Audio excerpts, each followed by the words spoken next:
আসসালামু আলাইকুম ওয়া রাহমাতুল্লাহি ওয়া বারাকাতুহু ওয়া মাগফিরাতুহু ওয়া জান্নাতুহু। আমার কলিজার ভাই বোনেরা সবাই কেমন আছে?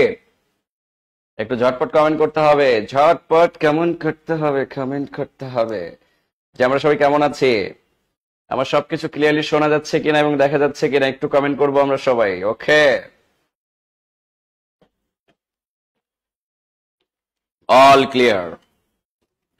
অল ক্লিয়ার থাকলে আলহামদুলিল্লাহ ভালো আছি স্যার, আপনি কেমন আছেন? আলহামদুলিল্লাহ আমি ভালো আছি। নুসরাত জাহান আপু, আমার কলিজার বোন Khadija Akter, all clear sir. Okay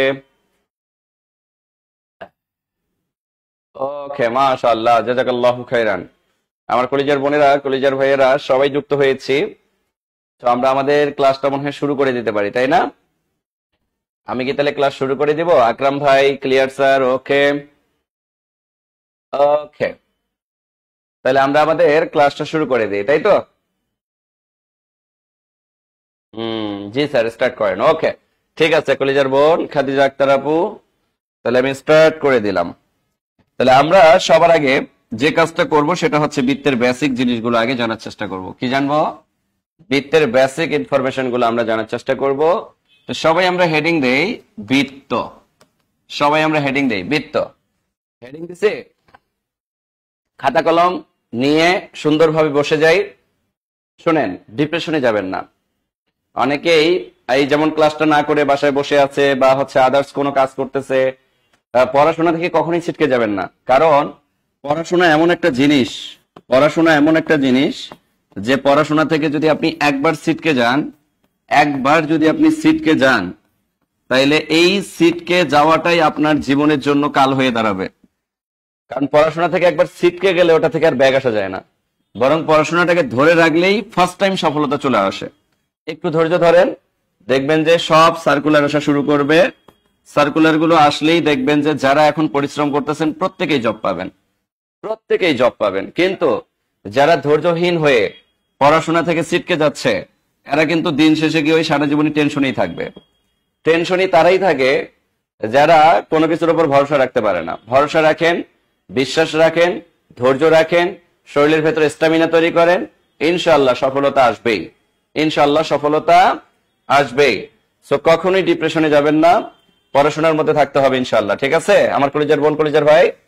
so কেউ ক্লাস মিস করবেন না। অ্যাটলিস্ট যারা আছে আমরা প্রত্যেকেই ক্লাস করব, রেগুলার ক্লাস করব, রেগুলার রুটিন অনুযায়ী পরীক্ষা দিব।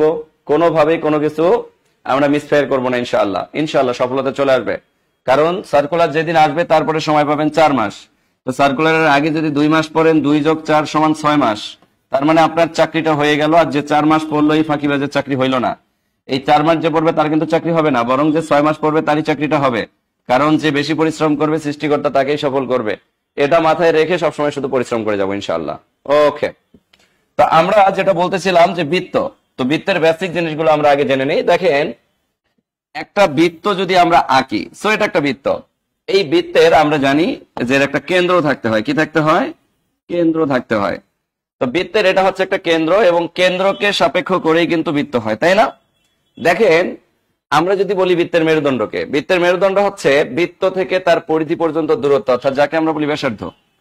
অর্থাৎ বৃত্ত থেকে যদি আপনি পরিধি পর্যন্ত কোন একটা অংশ নেন, এই অংশটার উপর ডিপেন্ড করে যে বৃত্তটা ছোট হবে না বড় হবে। একটা বৃত্তের আকৃতি কিরকম হবে, আপনাকে যদি প্রশ্ন করে বৃত্তের আকৃতি নির্ভর করে কোনটির ওপর, কি বলবেন? কেন্দ্রের ওপর? না, বৃত্তের আকৃতি নির্ভর করে বৃত্তের ব্যাসার্ধের ওপর। কারণ আমরা সবাই জানি যে বৃত্তের কেন্দ্র থেকে আমার পরিধি পর্যন্ত যে দূরত্ব, এই দূরত্বটাকে আমরা সবাই কি বলি বলেন? এই দূরত্বটাকে আমরা সবাই বলি ব্যাসার্ধ। কি বলি? ব্যাসার্ধ। আবার যদি আমাকে প্রশ্ন করে যে আমরা কেন্দ্র থেকে যদি পুরো পরিধিটা নেওয়ার চেষ্টা করি, অর্থাৎ আমরা যদি এইরকম কোন ঘটনা দেখি, অর্থাৎ আমরা যদি পুরোটাকে নেওয়ার চেষ্টা করি, তাইলে কি ঘটনা ঘটবে? দেখেন, আমরা যদি পুরোটাকে নেওয়ার চেষ্টা করি, তাহলে এই পুরোটা কি হয়ে যাবে বলেন? পুরোটা হয়ে যাবে কিন্তু আমাদের ব্যাস। পুরোটা হয়ে যাবে কি? ব্যাস। পুরোটা কি হয়ে যাবে? ব্যাস। কালারটা যদিও ফোটে নাই, আমি এই কালারটা সিলেক্ট করি। এই দেখেন, এই পুরোটাকে আমরা কি বললাম? এই পুরোটাকে কিন্তু আমরা বললাম ব্যাস। পুরোটাকে আমরা বললাম ব্যাস। ক্লিয়ার? তাইলে নিচেরটা হইলো আমাদের ব্যাসার্ধ আর উপরেরটা কি বলেন? ব্যাস। এবার আসেন, এখান থেকে প্রশ্ন আসবে ব্যাস এবং ব্যাসার্ধের মধ্যে সম্পর্ক কি। তো ন্যাচারালি আমরা ব্যাসার্ধকে প্রকাশ করি আর দিয়ে। কি দিয়ে? আর দিয়ে। তাহলে আমার যদি প্রশ্ন আসে যে ব্যাসার্ধ, তাহলে ব্যাসার্ধকে আমরা কি দ্বারা প্রকাশ করি? আর দিয়ে প্রকাশ করি। এখন এই ব্যাসার্ধ আর ব্যাসের মধ্যে সম্পর্ক কি? ব্যাস হচ্ছে যে এতটুক, এই জায়গা থেকে এই জায়গা পর্যন্ত যদি একটা ব্যাসার্ধ হয়, তাহলে এই জায়গা থেকে এই জায়গা পর্যন্ত আরো একটা ব্যাসার্ধ। তাহলে এটা যদি আর হয়, তাহলে এ পাশে এতটুকু আর আর আর আর যোগ করলে কি হয়? 2r। তাহলে ব্যাস সমান সমান 2 গুণন ব্যাসার্ধ। 2 গুণন ব্যাসার্ধ। আর 2 গুণন ব্যাসার্ধ হওয়ার কারণে আমরা ব্যাসকে কি বলি বলেন? ব্যাসকে বলি 2r। কি বলি? 2r। আবার যদি আমাকে প্রশ্ন করা হয় যে আমরা তাহলে ব্যাসার্ধ সমান কি বলবো, তাহলে আমরা ব্যাসার্ধ আর সমান কি বলবো? আর সমান আমরা বলবো ব্যাসের অর্ধেক হচ্ছে আমাদের ব্যাসার্ধ। ব্যাসের অর্ধেক হচ্ছে আমাদের ব্যাসার্ধ। ক্লিয়ার? আমরা এতটুকু ছোট্ট ইনফরমেশন ক্লিয়ার কিনা একটু এনশিওর করব। সবাই আমরা একটু এনশিওর করব যে আমরা এতটুকু ইনফরমেশন ক্লিয়ার কিনা।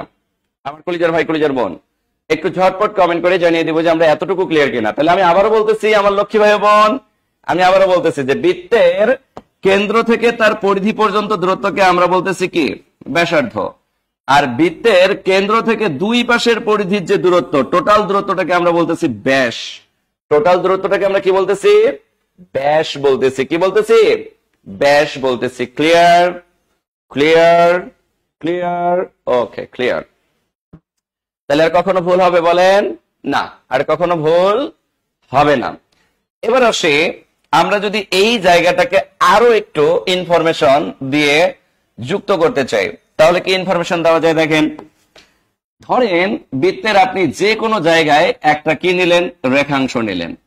ভাই, বৃত্তের যে কোনো জায়গায় যদি আপনি একটা রেখাংশ নেন, তাহলে মনে রাখবেন বৃত্তের এই যে কোনো জায়গার রেখাংশটার নাম হচ্ছে ভাইয়া জ্যা। কি নাম? জ্যা। এটার নাম হচ্ছে একটা জ্যা। তো এই জ্যাটা আমার এখানেও তৈরি হইতে পারে, এখানেও তৈরি হইতে পারে, এখানেও তৈরি হইতে পারে, এখানেও তৈরি হইতে পারে। এটাও একটা জ্যা। এটাও একটা কি বলেন? এটাও একটা জ্যা। অর্থাৎ বৃত্তের যে কোনো জায়গায় আপনি রেখাংশ দেখলে সেটাই জ্যা। শুধু তাই না, বৃত্তের যদি কেন্দ্র দিয়ে কোনো একটা জ্যা তৈরি হয়, এই কেন্দ্রগামী জ্যা, এটাকে বলা হয় বৃহত্তম জ্যা। তাহলে এখানে আরো একটা ইনফরমেশন লিখে নেন যে বৃত্তের কেন্দ্রগামী জ্যা, বৃত্তের কেন্দ্রগামী জ্যা, কেন্দ্রগামী জ্যা, এই বৃত্তের কেন্দ্রগামী জ্যা কি বলেন? বৃহত্তম জ্যা। বৃহত্তম জ্যা। তো এখান থেকে আবার কিছু প্রশ্ন আসে। কি রকম প্রশ্ন আসে সেটাও আমি একটু এনশিওর করি। দেখেন, তো বৃত্তের কেন্দ্রগামী জ্যাটা যদি বৃহত্তম জ্যা হয়, তাহলে এই বৃহত্তম জ্যায়ের আরেক নাম কি বলেন? তাহলে আমরা বলতে পারি যে আমার বৃহত্তম যেটাকে আমি জ্যা বলতেছি, এই বৃহত্তম জ্যায়ের আরেক নাম হচ্ছে ব্যাস। বৃহত্তম জ্যায়ের আরেক নাম কি? ব্যাস। বৃহত্তম জ্যায়ের আরেক নাম কি? ব্যাস। কারণ যেটাকে আপনি বৃহত্তম জ্যা বলতেছেন, এটা কিন্তু একটা সময়ের নাম ছিল কি বলেন? ব্যাস। তাহলে আপনাকে যদি কখনো প্রশ্ন করে যে ব্যাসের আরেক নাম কি, তাহলে আপনি বলবেন বৃহত্তম জ্যা। আবার যদি আপনাকে প্রশ্ন করে বৃহত্তম জ্যায়ের আরেক নাম কি, আপনি বলবেন ব্যাস। ক্লিয়ার? কনসেপ্ট ক্লিয়ার কিনা বলেন আমার কলিজার ভাই কলিজার বোন? বলেন আমার লক্ষ্মী ভাই বোন, আমরা কনসেপ্ট ক্লিয়ার কিনা? আমরা ব্যাপারটা একদম ক্লিয়ারলি বুঝতে পেরেছি কিনা? একটু ঝটপট কমেন্ট করতে হবে। মাশাআল্লাহ, নুসরাত জাহান বোন বুঝতে পেরেছেন, খাদিজা আক্তার বোন আমার বুঝতে পেরেছেন, আকরাম ভাই আমার ক্লিয়ার। ওকে ডান, আমার কলিজার বোন কলিজার ভাইয়ারা বুঝতে পেরেছেন। তাহলে আমি একটু সামনে আগাই। ওকে, রয়েল আহমেদ ক্লিয়ার। ওকে, মাশাআল্লাহ, জাযাকাল্লাহ খাইরান। এবার আসেন, খুবই ইনফরমেটিভ একটা জিনিস নিয়ে আমরা আলোচনা করব, সেটা হচ্ছে বৃত্তের পরিধি। বৃত্তের পরিধি নিয়ে আমরা কথা বলবো। তাইলে আমরা হেডিং দিতে পারি বৃত্তের পরিধি। খুব মনোযোগ দিব আমার কলিজার বোন কলিজার ভাইয়েরা। হ্যাঁ, তো বৃত্তের পরিধিটা কি? মাশাআল্লাহ, সাবিনা ইয়াসমিন ক্লিয়ার, তরিকুল ইসলাম ভাই ক্লিয়ার। ওকে, আমার কলিজার বোন কলিজার ভাইয়েরা দেখেন, ধরেন এটা একটা বৃত্ত, খুব মনোযোগ দিব কিন্তু। তো এই বৃত্তের যদি আমরা এটাকে কেন্দ্র বলি, তো এখানে একটা ঘটনা ঘটে। কি ঘটনা ঘটে? দেখেন, খুব অ্যামেজিং একটা ঘটনা ঘটে। যদি আমরা এদেরকে ঠিক এভাবে বিভক্ত করি, বিভক্ত করলে দেখেন তো এটা কয়টা অংশে বিভক্ত হয়? 4টা অংশে বিভক্ত হয়। এবার এই চারটা অংশকে যদি আপনি একটু আইডেন্টিফাইড করে বলার চেষ্টা করেন, তাইলে কি ঘটনা ঘটে বলেন? এই যে এতটুকু যে অংশ পাইলেন, এই অতটুকু অংশও কিন্তু বৃত্তের একটা পরিধি। এতটুকু অংশও কি একটা বৃত্তের পরিধি। কিন্তু বৃত্তের পরিধিতে এই যে পরিমাণ পথ আপনি পাচ্ছেন, এই যে থেটা, এই থেটাটার মান কত বলেন? এই থেটাটার মান হচ্ছে 90 ডিগ্রি। অর্থাৎ দেখেন, একটা বৃত্তের যে পরিধি, এই জায়গা থেকে এই জায়গা পর্যন্ত সে সমকোণ তৈরি করছে কয়টা? এই থেটার মান কিন্তু হচ্ছে 90 ডিগ্রি। কত ডিগ্রি? 90 ডিগ্রি। এখানে 90 ডিগ্রি কোণ তৈরি করে, এখানে 90 ডিগ্রি কোণ তৈরি করে, এখানে 90 ডিগ্রি কোণ তৈরি করে, এখানে 90 ডিগ্রি কোণ তৈরি করে। তাহলে একটা বৃত্তের যে টোটাল পরিধির কথা যদি আমরা চিন্তা করি, তাহলে বলেন এই টোটাল পরিধি এই জায়গা থেকে যাত্রা শুরু করলো, আবার এই জায়গায় গিয়ে থেমে গেল। তো এই টোটাল জায়গাটার মধ্যে যদি আমরা একটু লক্ষ্য করি, তাহলে টোটাল জায়গার মধ্যে কয়টা সমকোণ পাইছি? 4টা সমকোণ পাইছি। কয়টা? 4টা সমকোণ পাইছি। তাহলে আপনাকে যদি প্রশ্ন করে পরিধি পরিমাণ পথ অতিক্রম করলে বৃত্তের মধ্যে কত ডিগ্রি পথ অতিক্রম হয়, তাহলে মনে রাখবেন পরিধি সমান পরিধি সমান 360 ডিগ্রি। অর্থাৎ পরিধির মধ্যে টোটাল কত ডিগ্রি কোণ থাকে বলেন? পরিধির মধ্যে টোটাল 360 ডিগ্রি কোণ থাকে। কেন? কারণ পরিধি সমান 4 গুণন 90, অর্থাৎ 4 9 36, 360 ডিগ্রি টোটাল পথ থাকে। তাহলে পরিধিতে কত ডিগ্রি কোণ থাকে? প্রশ্ন করবে পরিধিতে কত ডিগ্রি কোণ থাকে? পরিধির কোণের পরিমাণ। তাহলে এখানে পরিধির কোণ আপনাকে বলবে পরিধির কোণ। তাহলে পরিধির টোটাল কোণ কত ডিগ্রি? 360 ডিগ্রি। কত ডিগ্রি? 360 ডিগ্রি। আবার আপনাকে বলবে টোটাল পরিধির মধ্যে কয়টা সমকোণ থাকে? আপনি বলবেন টোটাল পরিধির মধ্যে 4টা সমকোণ থাকে। কয়টা সমকোণ থাকে? 4টা সমকোণ থাকে। এবং আপনাকে এখানে প্রশ্ন করবে বৃত্তের কেন্দ্রে কত ডিগ্রি কোণ থাকে? বৃত্তের কেন্দ্রে বলেন তো, বৃত্তের কেন্দ্রে কত ডিগ্রি কোণ থাকে? এই বৃত্তের এটা যদি আমরা কেন্দ্র ধরি, এই কেন্দ্রেও কত ডিগ্রি কোণ থাকে? বৃত্তের কেন্দ্রেও 360 ডিগ্রি কোণ থাকে। তাইলে পরিধিতে ঠিক যতটুকু কোণ থাকে, কেন্দ্রে গিয়েও কিন্তু ঠিক ততটুকুই কোণ থাকে। আমার মনে হয় বুঝতে পারছি আমরা যে বৃত্তের পরিধি এবং কেন্দ্র ডুয়াল জায়গায়, অর্থাৎ দুই জায়গায় আমাদের 360 ডিগ্রি কোণ থাকে। কত ডিগ্রি? 360 ডিগ্রি কোণ থাকে, অর্থাৎ 360 ডিগ্রি কোণ থাকে। কত ডিগ্রি কোণ থাকে আমার কলিজার বোন, কলিজার ভাই? 360 ডিগ্রি কোণ থাকে। বলেন ক্লিয়ার কিনা? বলেন বলেন বলেন বলেন বলেন ঝটপট, একটু ঝটপট কমেন্ট করতে হবে যে আমরা ক্লিয়ার কিনা। আমার কলিজার বোন, কলিজার ভাই বলেন। মাশাআল্লাহ, সবাই আমরা বুঝতে পেরেছি। এবার আসেন মজার জিনিস বোঝাবো। মজার জিনিসটা কি? আমাকে অনেক সময় বলবে পরিধি বের করো। তাহলে এই পরিধি জিনিসটা কি, এটা এবার আমরা একটু জানার চেষ্টা করি। দেখেন কলিজার ভাই, কলিজার বোন, আমরা বলি যে পরিধি সমান সমান 2πr। এবার আসেন এই পরিধিকে কেন আমরা 2πr বলি? খুব মনোযোগ দিতে হবে, খুব মনোযোগ দিতে হবে কলিজার বোন, কলিজার ভাই। দেখেন এই পরিধির ক্ষেত্রে আমরা যখন দেখলাম, আমরা যে বিন্দু থেকে যাত্রা শুরু করছি আবার ওই বিন্দুতে ফেরত আসলে এটাই হচ্ছে আমাদের পরিধি। তো এই পরিধিটা নির্ভর করে কার উপর বলেন? এই পরিধিটা নির্ভর করে হচ্ছে ব্যাসার্ধের উপর। কার উপর? ব্যাসার্ধ আর এর উপর। ব্যাসার্ধ আর এর উপর। এই জন্য আমরা পরিধি সমান সমান বলতেছি আর। অর্থাৎ এই ব্যাসার্ধ, পরিধির এই ব্যাসার্ধ হচ্ছে পরিবর্তনশীল। মনে রাখবেন, খুব গুরুত্বপূর্ণ কথা বলতেছি কিন্তু। এই পরিধি হচ্ছে পরিবর্তনশীল, কারণ এই পরিধি অর্থাৎ এই ব্যাসার্ধের উপর ডিপেন্ড করে যে একটা পরিধি কম হবে না বেশি হবে, ছোট হবে না বড় হবে। তার মানে এখানে 2πটা কি বলেন? 2π ভাই, এখানে 2π এর কোনো কাজ নেই। 2πটা হচ্ছে জাস্ট একটা ধ্রুবক। অর্থাৎ বৃত্তের পরিধির খুব ইনিশিয়াল এবং কাছাকাছি মান বের করার জন্য এখানে 2πটাকে আমরা ধ্রুবক হিসেবে ব্যবহার করি। কি হিসেবে ব্যবহার করি? ধ্রুবক হিসেবে ব্যবহার করি। এই জন্য আমরা বলি পরিধি সমান সমান 2πr। বেসিক্যালি পরিধি কি? বেসিক্যালি পরিধি হচ্ছে আর এর উপর নির্ভরশীল। আর কম হইলে পরিধি কম, আর বেশি হইলে পরিধি বেশি। কারণ আপনি যদি এই আর এর মানটা বাড়ায় দিতেন তাহলে পরিধিটা বড় হয়ে যেত। এই আর এর মান যদি আপনি কমায় দিতেন পরিধিটা কমে যেত। তাইলে এখানে পরিধিটা নির্ভর করে কার উপর বলেন? ব্যাসার্ধের উপর।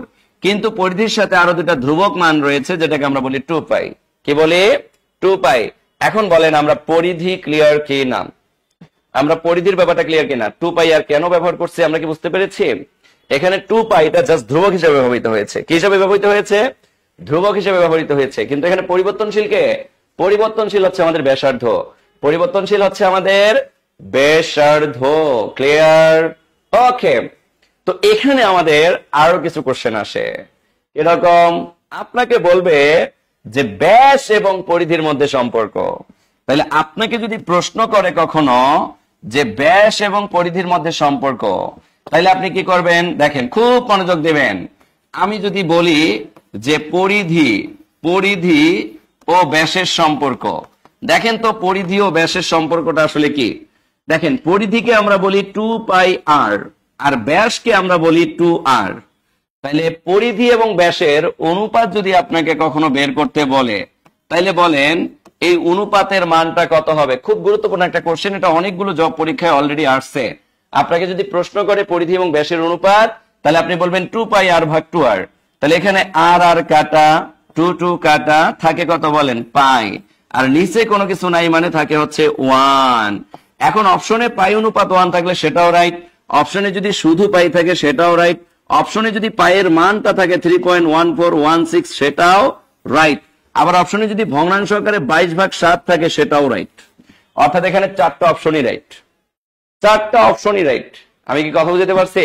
কিন্তু কখনো এটা থাকলে এই অপশনগুলো থাকবে না, এটা থাকলে এই অপশনগুলো থাকবে না, এটা থাকলে বাকি অপশনগুলো থাকবে না।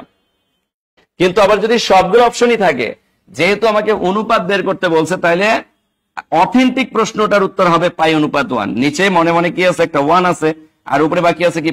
পাই অনুপাত 1।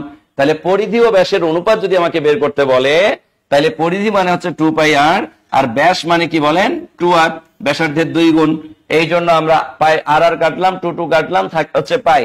তাহলে এটাকে আমরা পাই অনুপাত 1ও বলতে পারি, শুধু পাইও বলতে পারি, 3.1416ও বলতে পারি, 22/7ও বলতে পারি। বলেন ক্লিয়ার কিনা? একটু এনশিওর করবো আমরা। আমার কলিজার ভাই, কলিজার বোন, আমার লক্ষ্মী ভাই, লক্ষ্মী বোন, বলেন ক্লিয়ার কিনা? একটু এনশিওর করবো আমরা, ক্লিয়ার কিনা? মাশাআল্লাহ, আমার কলিজার বোনেরা, কলিজার ভাইয়েরা ক্লিয়ার। মনটা বলতেছে আপনাদের যেকে যদি সামনে থেকে পড়াইতে পারতাম, হ্যাঁ, কতই না ভালো লাগতো।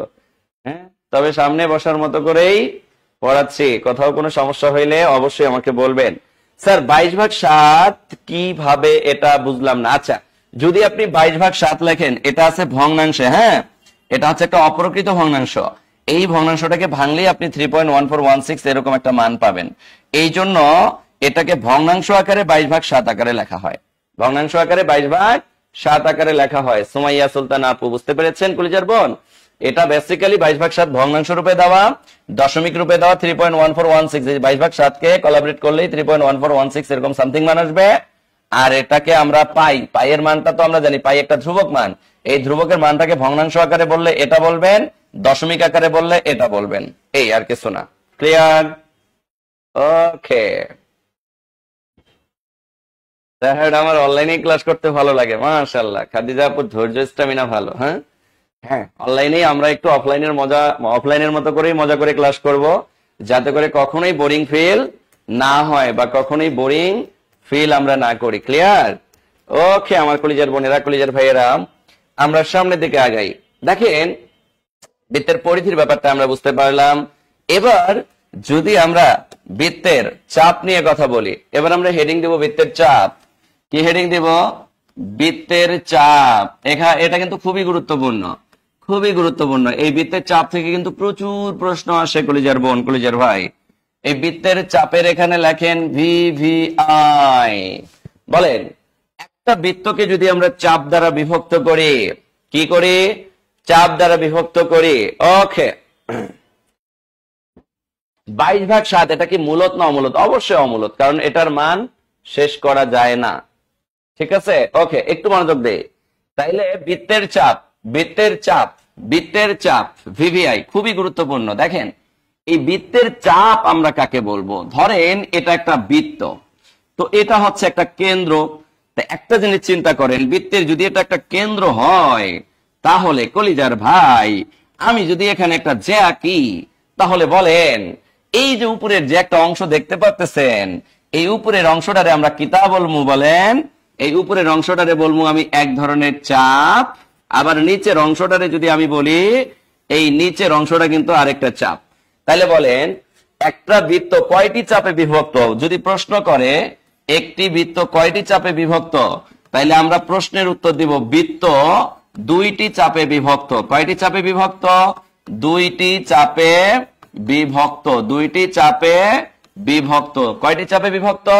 দুইটি চাপে বিভক্ত। তাহলে বৃত্ত দুইটি চাপে বিভক্ত। বৃত্ত কয়টি চাপে বিভক্ত? দুইটি চাপে বিভক্ত। এবার প্রশ্ন আসবে বৃত্তের উপচাপ আর অধিচাপ এই দুটো জিনিস আসলে কি? খুব মনোযোগ দিব আমার কলিজার ভাই, কলিজার বোন।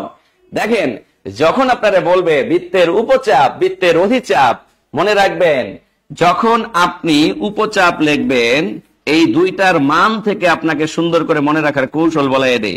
উপচাপ, আরেকটা কি বলেন? আরেকটা হচ্ছে অধিচাপ। তো উপচাপ এবং অধিচাপ এই দুইটার মধ্যে মূল পার্থক্যটা বলি। অধিচাপ থেকে মনে রাখবেন অধিক জায়গা। কি জায়গা? অধিক জায়গা, অর্থাৎ অর্ধেকের থেকে বেশি জায়গা জুড়ে যে থাকবে সে হচ্ছে অধিচাপ। আর উপচাপ মানে কি? কম জায়গা, কম জায়গা, কম জায়গা, অর্থাৎ কম জায়গা জুড়ে যে থাকবে তাকে আমরা কি বলবো বলেন? উপচাপ বলবো। কি বলবো? উপচাপ বলবো। কি বলবো? উপচাপ বলবো। এবার একটু মনোযোগ দেন, কম জায়গা আর বেশি জায়গা এই দুইটার মধ্যে পার্থক্যটা আসলে কি, বা এই দুইটা আমরা আসলে কিভাবে বুঝবো? নামের সাথে কাজ মনে রাখবো। দেখেন, নামের সাথে কাজ কেমনে মনে রাখে? ধরেন অধিচাপ, অপর অধিচাপ, অপর অধিক জায়গা। তাহলে অর্ধেকের থেকে বেশি জায়গা জুড়ে যে জায়গাটা থাকবে, এই অর্ধেকের থেকে বেশি জায়গা জুড়ে যে জায়গাটা থাকবে এই জায়গাটাকে আমরা কি বলবো? অধিচাপ বলবো। তাহলে মনে রাখার এটা একটা কৌশল। মনে রাখার এটা একটা কি? কৌশল। মনে রাখার এটা একটা কি? কৌশল। মনে রাখার এটা কি? কৌশল। খুব মনোযোগ দিব। দেখেন, তাহলে আমি কি বললাম? উপচাপ কম জায়গা, অধিচাপ অধিক জায়গা। তাহলে যে জায়গায় বেশি জায়গা দেখব তাকে আমি বলবো অধিচাপ। কি বলবো? অধিচাপ। আর যে জায়গায় আমি কম জায়গা দেখব তাকে আমি কি বলবো বলেন? তাকে আমি বলবো উপচাপ। আর জীবনে হারাবে বলেন? উপচাপ আর অধিচাপের ব্যাপারটা বুঝতে পারছি কিনা বলেন? এটা কি আর কোনো কনফিউশন তৈরি করবে? বলেন বলেন বলেন বলেন বলেন বলেন বলেন বলেন। পায়ের মান, হ্যাঁ পায়ের মানটা, ও সরি সরি, মূলদই হবে। কারণ কি? বারবার একই জিনিস আসবে, পাই পাই মূলত, পাই মূলত। শোনেন, মূলত আর অমূলতের মধ্যে পার্থক্য হচ্ছে ঠিক এরকম। মনে করেন কোন সংখ্যাকে ভাগ করলেন, ভাগ করার পর মনে করেন 3.141234567 উল্টা পাল্টা মান যদি আসে তখন সেটা হচ্ছে অমূলত। কিন্তু 3 পয়েন্টের পর মানগুলো যদি একই জিনিস বারবার রিপিট হয়ে আসে তাহলে পৌনঃপুনিকের মাধ্যমে সেটাকে আবার মূলত বলা হয়। কি বলা হয়? মূলত বলা হয়। অর্থাৎ লিমিটেড মান, লিমিটেড মানগুলোকে বলা হয় মূলত। আর আনলিমিটেড মান, কিন্তু মানের মধ্যে যদি দশমিকের পরে মিল না থাকে তখন তাকে বলা হয় অমূলত। যাই হোক, আমরা ওইদিকে যাবো না, আমরা যখন বাস্তব সংখ্যা পড়বো এগুলো খুব সুন্দরভাবে জানতে পারবো। দেখেন, তাহলে উপচাপ অধিচাপ, অধিচাপ অধিক জায়গা, উপচাপ কম জায়গা। এবার আসেন, আপনি যদি কম জায়গার মধ্যে কোনো কোণ তৈরি করতে চান, এই জায়গায় ধরেন আপনি একটা কোণ তৈরি করবেন। দেখেন, এই কম জায়গার মধ্যে একটা কোণ তৈরি করার কারণে এই যে কোণটা তৈরি হইলো, এই যে থেটা, এই থেটাটা হচ্ছে একটা স্থূল কোণ। এটাই অনেকে বোঝে না। কম জায়গায় বেশি কোণ আর বেশি জায়গায় কম কোণ। এই বেশি জায়গার মধ্যে যদি আপনি একটা কোণ আঁকতে চান তাইলে দেখেন এখানে যে থেটা কোণটা তৈরি হইলো, এই থেটা কোণটা কিন্তু ভাইয়া একটা সূক্ষ্ম কোণ। কি কোণ? সূক্ষ্ম কোণ। এক কথায় বিপরীত মনে রাখবেন, যেখানে বেশি জায়গা সেখানে ছোট কোণ, যেখানে কম জায়গা সেখানে বড় কোণ। অর্থাৎ মনে রাখবেন, কম জায়গার মধ্যে যে কোণ তৈরি হয় সেটাকে আমরা বলি স্থূল কোণ, আর বেশি জায়গার মধ্যে যে জায়গায় কোণ তৈরি হয় তাকে আমরা বলি সূক্ষ্ম কোণ। এখন এই বেশি জায়গাটার মধ্যে কোণ কিন্তু আপনি এখানেও তৈরি করতে পারতেন, তাও সূক্ষ্ম কোণ তৈরি হইতো। কিরকম? ধরেন এটা একটা বৃত্ত, এটা যদি একটা চাপ ধরেন, এটা যদি একটা চাপ ধরেন, ধরেন আপনি এই জায়গায় একটা কোণ তৈরি করতে যাচ্ছেন, তাও একটা সূক্ষ্ম কোণ। আবার স্থূল কোণ তৈরি করতে যাচ্ছেন আপনি এই জায়গায়, তাও একটা স্থূল কোণ তৈরি হবে, তাও একটা স্থূল কোণ তৈরি হবে। শুধুমাত্র মাঝামাঝি অবস্থানে স্থূল কোণ তৈরি হবে, সূক্ষ্ম কোণ তৈরি হবে এমনটা না। এই জায়গার যে কোনো জায়গায় আপনি যদি কোণ, এই চাপের মধ্যে যে কোনো জায়গায় যদি আপনি কোণ তৈরি করতে চান, এই কোণগুলো বেশি জায়গার মধ্যে যে থাকবে, অর্ধেকের থেকে মানে অর্ধবৃত্ত থেকে বেশি জায়গায় যে জুড়ে যে থাকবে তার মধ্যে সবসময় সূক্ষ্ম কোণই তৈরি হবে। আর অর্ধবৃত্ত থেকে কম জায়গা জুড়ে যে থাকবে তার এখানে সবসময় কি হবে? স্থূল কোণই তৈরি হবে। মনে রাখবেন, অর্ধবৃত্ত থেকে কম জায়গায় থাকে কি? উপচাপ। অর্ধবৃত্ত থেকে বেশি জায়গায় থাকে কি অধিচাপ। ওই যে অধিচাপ, অপর অধি, অপর অনেক। ক্লিয়ার? একদম ক্লিয়ার, বুঝতে পারছি স্যার, মাশাআল্লাহ, জাযাকাল্লাহ খাইরান। এখন বলেন যে এই জায়গায় আর জীবনও কোনদিন কোনো কনফিউশন তৈরি হবে কিনা? কনফিউশন তৈরি করে যাবেন। আপনাকে প্রশ্ন করবে অধিচাপে কি কোণ তৈরি হয়, আপনি বলবেন সূক্ষ্মকোণ। আপনারা প্রশ্ন করবে উপচাপে কি কোণ তৈরি হয়, স্থূলকোণ। ক্লিয়ার? ক্লিয়ার? ক্লিয়ার? আমার কথা হচ্ছে যেটা শিখবো শেখার মতো শিখবো, ওর ভেতরে যাতে আর কোনো রহস্য রস না থাকে। ওকে? কারণ কোন রহস্য বা রস রাখা যাবে না, কোন রহস্য বা রস রাখা যাবে না। ক্লিয়ার? আচ্ছা, ওকে, সবাই আমরা ক্লিয়ার? এবার আসে, আমাকে যদি কখনো প্রশ্ন করে অর্ধবৃত্তের মধ্যে কি কোণ থাকে, বলেন তো অর্ধবৃত্তে কি কোণ থাকে? এই প্রশ্নটা একটু ক্লিয়ার করে দেই। অর্ধবৃত্তের মধ্যে কি কোণ থাকে? দেখেন, অর্ধবৃত্ত করার জন্য আমরা সব সময় কি করলাম, দুই ভাগে বিভক্ত করলাম। বিভক্ত করার ফলে কি কোণ তৈরি হয়, 90 ডিগ্রি কোণ তৈরি হয়। কি কোণ তৈরি হয়? 90 ডিগ্রি। এই জন্য অর্ধবৃত্তের মধ্যে কি কোণ থাকে যদি কখনো প্রশ্ন করে, তাহলে বলবেন অর্ধবৃত্তের মধ্যে 90 ডিগ্রি কোণ থাকে। অর্ধবৃত্তের মধ্যে কি কোণ থাকে? 90 ডিগ্রি কোণ থাকে। অর্ধবৃত্তের মধ্যে 90 ডিগ্রি কোণ থাকে। এটাও কিন্তু মাঝে মধ্যে আসে। আবার আপনাকে প্রশ্ন করবে, দেখেন প্রশ্নটা হচ্ছে এই চাপ থেকেই প্রশ্ন করবে যে এটা যদি একটা বৃত্ত হয়, আপনাকে বলবে বাহিরের কোন এক বিন্দু থেকে কয়টি চাপ তৈরি হয়। ধরেন বাহিরে একটা বিন্দু থেকে একটা বৃত্তের ওপর বেসিক্যালি দুইটা চাপ তৈরি হয়। কয়টা চাপ তৈরি হয়? দুইটা চাপ। তাহলে কয়টা চাপ পাইলেন? এই এক। কয়টা চাপ? দুইটা চাপ। দুইয়ের বেশি চাপ কখনোই তৈরি হয় না বাইরের কোনো বিন্দু থেকে। বাইরের কোনো বিন্দু থেকে একটা বৃত্তের মধ্যে কয়টা চাপ তৈরি হয়? দুইটা চাপ তৈরি হয়। এবার আসেন, এখান থেকে একটা প্রশ্ন করে। কি প্রশ্ন করে? প্রশ্নটা আমি লিখে দিচ্ছি, সবাই আমার সাথে লিখে নেবেন। লেখেন, বৃত্তের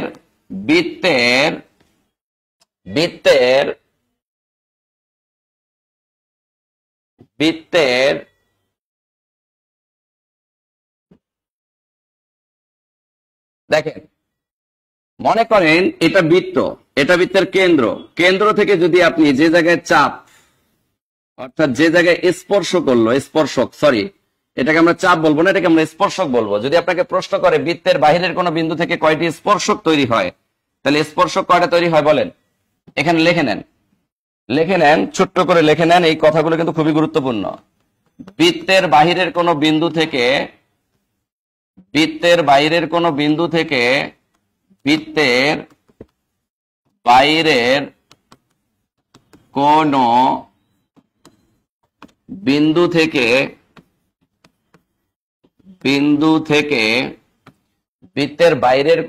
থেকে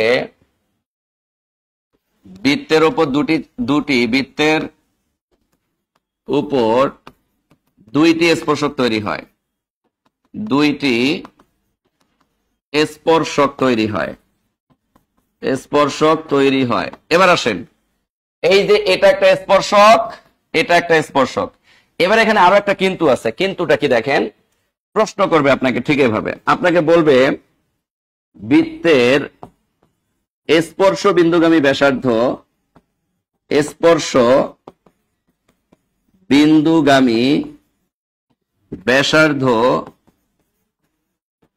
স্পর্শকের সাথে কত ডিগ্রি কোণ তৈরি করে?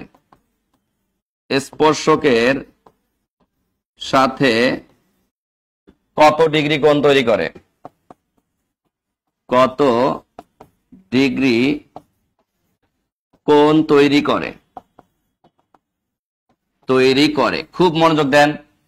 এই প্রশ্নের উত্তর আমরা কি দিব? বৃত্তের স্পর্শ বিন্দুগামী ব্যাসার্ধ স্পর্শকের সাথে কত ডিগ্রি কোণ তৈরি করে? এটা খুবই গুরুত্বপূর্ণ একটা প্রশ্ন। তাহলে এই প্রশ্নটা বারবার পরীক্ষায় আসে। এখন এই প্রশ্নের উত্তর কি বলেন? খুব মনোযোগ দেন। ধরেন এই যে বৃত্তের কেন্দ্র থেকে বৃত্তের এই যে স্পর্শ বিন্দুগামী ব্যাসার্ধ বলতে এই যে স্পর্শকে গিয়ে আমরা একটা ব্যাসার্ধ আঁকলাম, এই জন্য একে বলা হয় বৃত্তের স্পর্শ বিন্দুগামী ব্যাসার্ধ। তাহলে বৃত্তের স্পর্শ বিন্দুগামী ব্যাসার্ধ এই স্পর্শকের সাথে কি কোণ তৈরি করছে দেখেন তো? হ্যাঁ, ইনিশিয়াল মোমেন্টে এই এতটুকু জায়গা লম্ব হিসেবে কাজ করে, অর্থাৎ 90 ডিগ্রি কোণ তৈরি করে। কত ডিগ্রি কোণ তৈরি করে? 90 ডিগ্রি কোণ তৈরি করে। তাহলে এখানে উত্তর হচ্ছে এক সমকোণ অথবা 90 ডিগ্রি। এক সমকোণ অথবা কি 90 ডিগ্রি। এক সমকোণ অথবা 90°। ক্লিয়ার? মনে থাকবে? তাহলে যদি কখনো প্রশ্ন করে বৃত্তের স্পর্শ বিন্দুগামী ব্যাসার্ধ, এই যে বৃত্তের কেন্দ্র থেকে স্পর্শকের সাথে যে কোণ, তাকে কত ডিগ্রি কোণ বলে? 90° কোণ বলে। কত ডিগ্রি কোণ বলে? 90° কোণ বলে। বলেন একদম ক্লিয়ার কিনা? এটা খুবই গুরুত্বপূর্ণ প্রশ্ন। তাহলে এখান থেকে দুইটা ইনফরমেশন জানলাম। বাহিরের কোন এক বিন্দু থেকে বৃত্তের উপর কয়টি স্পর্শক আঁকে? দুইটি স্পর্শক আঁকা যায়। কয়টি স্পর্শক? দুইটি। এখন যদি আপনাকে প্রশ্ন করে যে বৃত্তের, কি প্রশ্ন করবে? বৃত্তের স্পর্শ বিন্দুগামী ব্যাসার্ধ স্পর্শকের সাথে কত ডিগ্রি কোণ তৈরি করে? স্পর্শকের সাথে 90° কোণ তৈরি করে বা এক সমকোণ তৈরি করে। 90° কোণ তৈরি করে বা এক সমকোণ তৈরি করে। বলেন ক্লিয়ার কিনা? খাদিজা আপু ক্লিয়ার, নুসরাত জাহান আপু ক্লিয়ার, সাবিনা ইয়াসমিন আপু ক্লিয়ার, মাশাআল্লাহ, জাযাকাল্লাহ খাইরান। সবাই আমরা ক্লিয়ার? সবাই ক্লিয়ার হলে আমরা সামনের দিকে আগাবো। আমার কলিজার বোন, কলিজার ভাইয়েরা, একটু কমেন্ট করতে হবে। কোথাও না বুঝলে সাথে সাথে আমরা কোশ্চেন করব, আমি কোশ্চেনের উত্তর দিয়ে দেবো ইনশাআল্লাহ। ওকে ওকে আমার কলিজার বোন, কলিজার ভাইয়েরা, বুঝতে পেরেছি, মাশাআল্লাহ, জাযাকাল্লাহু খাইরান। ওকে, তাহলে আমরা কি সামনের দিকে আগাবো? সামনের দিকে আগাই আমার কলিজার বোনেরা, কলিজার ভাইয়েরা, সামনে আগাবো। ওকে, সামনে আগাই গেলাম। হ্যাঁ, শাহনাজ আক্তার আপু, জি ওকে, ঠিক আছে। তাহলে আমরা এখানে চাপ ব্যাপারটা বুঝতে পারলাম, উপচাপ ব্যাপারটা বুঝতে পারলাম। চাপ না, সরি, এটার হেডিংটা আমি ভুল দিয়েছি। এটার হেডিংটা হবে স্পর্শক। এটার হেডিংটা আপনি দেন স্পর্শক। কি হেডিং দিবেন? স্পর্শক। বৃত্তের স্পর্শক, বাইরের কোন এক বিন্দু থেকে বৃত্তের মধ্যে দুটি স্পর্শক পাওয়া যায়, আর স্পর্শ বিন্দুগামী ব্যাসার্ধ স্পর্শকের সাথে 90° কোণ তৈরি করে। খুবই গুরুত্বপূর্ণ, খুবই গুরুত্বপূর্ণ। যা পড়ান তাই বুঝি, মাশাআল্লাহ, জাযাকাল্লাহ খাইরান। এগুলো পরীক্ষার হলে কার্যকর ভূমিকা পালন করাইতে হবে, ঠিক আছে? পরীক্ষার হল পর্যন্ত নিয়ে যেতে হবে। এই জন্য ম্যাথ মানে প্র্যাকটিস, ম্যাথকে একটু বেশি বেশি প্র্যাকটিস করবেন। আর আমি সিদ্ধান্ত নিয়েছি রোজার মাস, রমজান মাসে আপনাদেরকে সবচেয়ে বেশি ক্লাস নিয়ে দেবো আমি ম্যাথ। শোনেন, গুড নিউজ, আলহামদুলিল্লাহ পড়েন। রমজান মাসে আপনাদের জন্য সুসংবাদ বলতেছি, রমজান মাসে ম্যাথের ক্লাস সবচেয়ে বেশি পাবেন, এবং সবগুলো ক্লাস পাবেন আমার, ম্যাথের সব ক্লাস পাবেন আমার মামিনুল স্যারের, ইনশাআল্লাহ। আলহামদুলিল্লাহ পড়েন। ম্যাথ একদম কলিজার ভেতরে ঢুকিয়ে দেবো ইনশাআল্লাহ। কারণ এই ম্যাথ ছাড়া জব সম্ভব না। ম্যাথ ছাড়া কি সম্ভব না? জব সম্ভব না। এই জন্য কলিজার ভাইদের জন্য রমজান মাস আমার রহমত বর্ষণের মাস হিসাব করে পুরো ইফোর্টটা আমি দিব ইনশাআল্লাহ। দিন রাত শ্রম দিব আপনাদের পেছনেই, শুধু প্রচুর পরিমাণে ক্লাস নেব ম্যাথের, আমি নিজেই ক্লাস নেব, ঠিক আছে? আলহামদুলিল্লাহ পড়বেন না? স্যার উৎপাদকের বিশ্লেষণ এবং সমতার টপিক আপনার কাছ থেকে শিখতে চাই প্লিজ, ইনশাআল্লাহ, টেনশন নাই।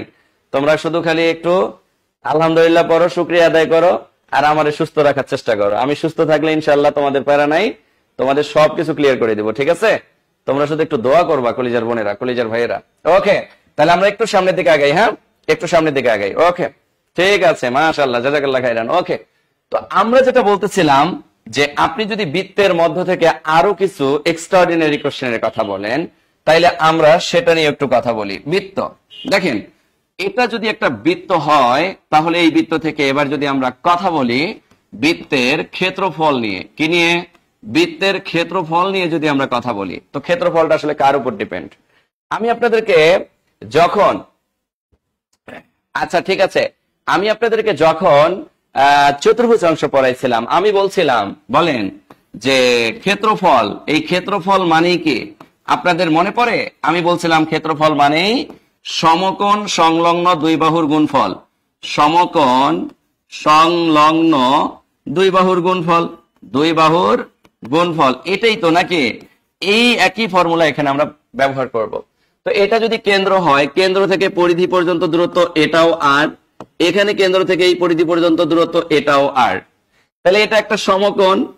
তাহলে সমকোণ সংলগ্ন দুই বাহুর গুণফল, তাহলে ক্ষেত্রফল কি হবে বলেন? ক্ষেত্রফল আর আর আর এর গুণফল, অর্থাৎ আর স্কয়ার। কিন্তু বৃত্ত হওয়ার কারণে এখানে পাই ধ্রুবক হিসেবে চলে আসবে। ভাই এই পাইটা এখানে ধ্রুবক, জাস্ট ক্ষেত্রফল। শোনেন, পৃথিবীতে আমরা যত হিসাব নিকাশ করি, আমরা কি ভাবতেছি যে সবকিছুর হিসাব নিকাশ 100% রাইট? ভুল।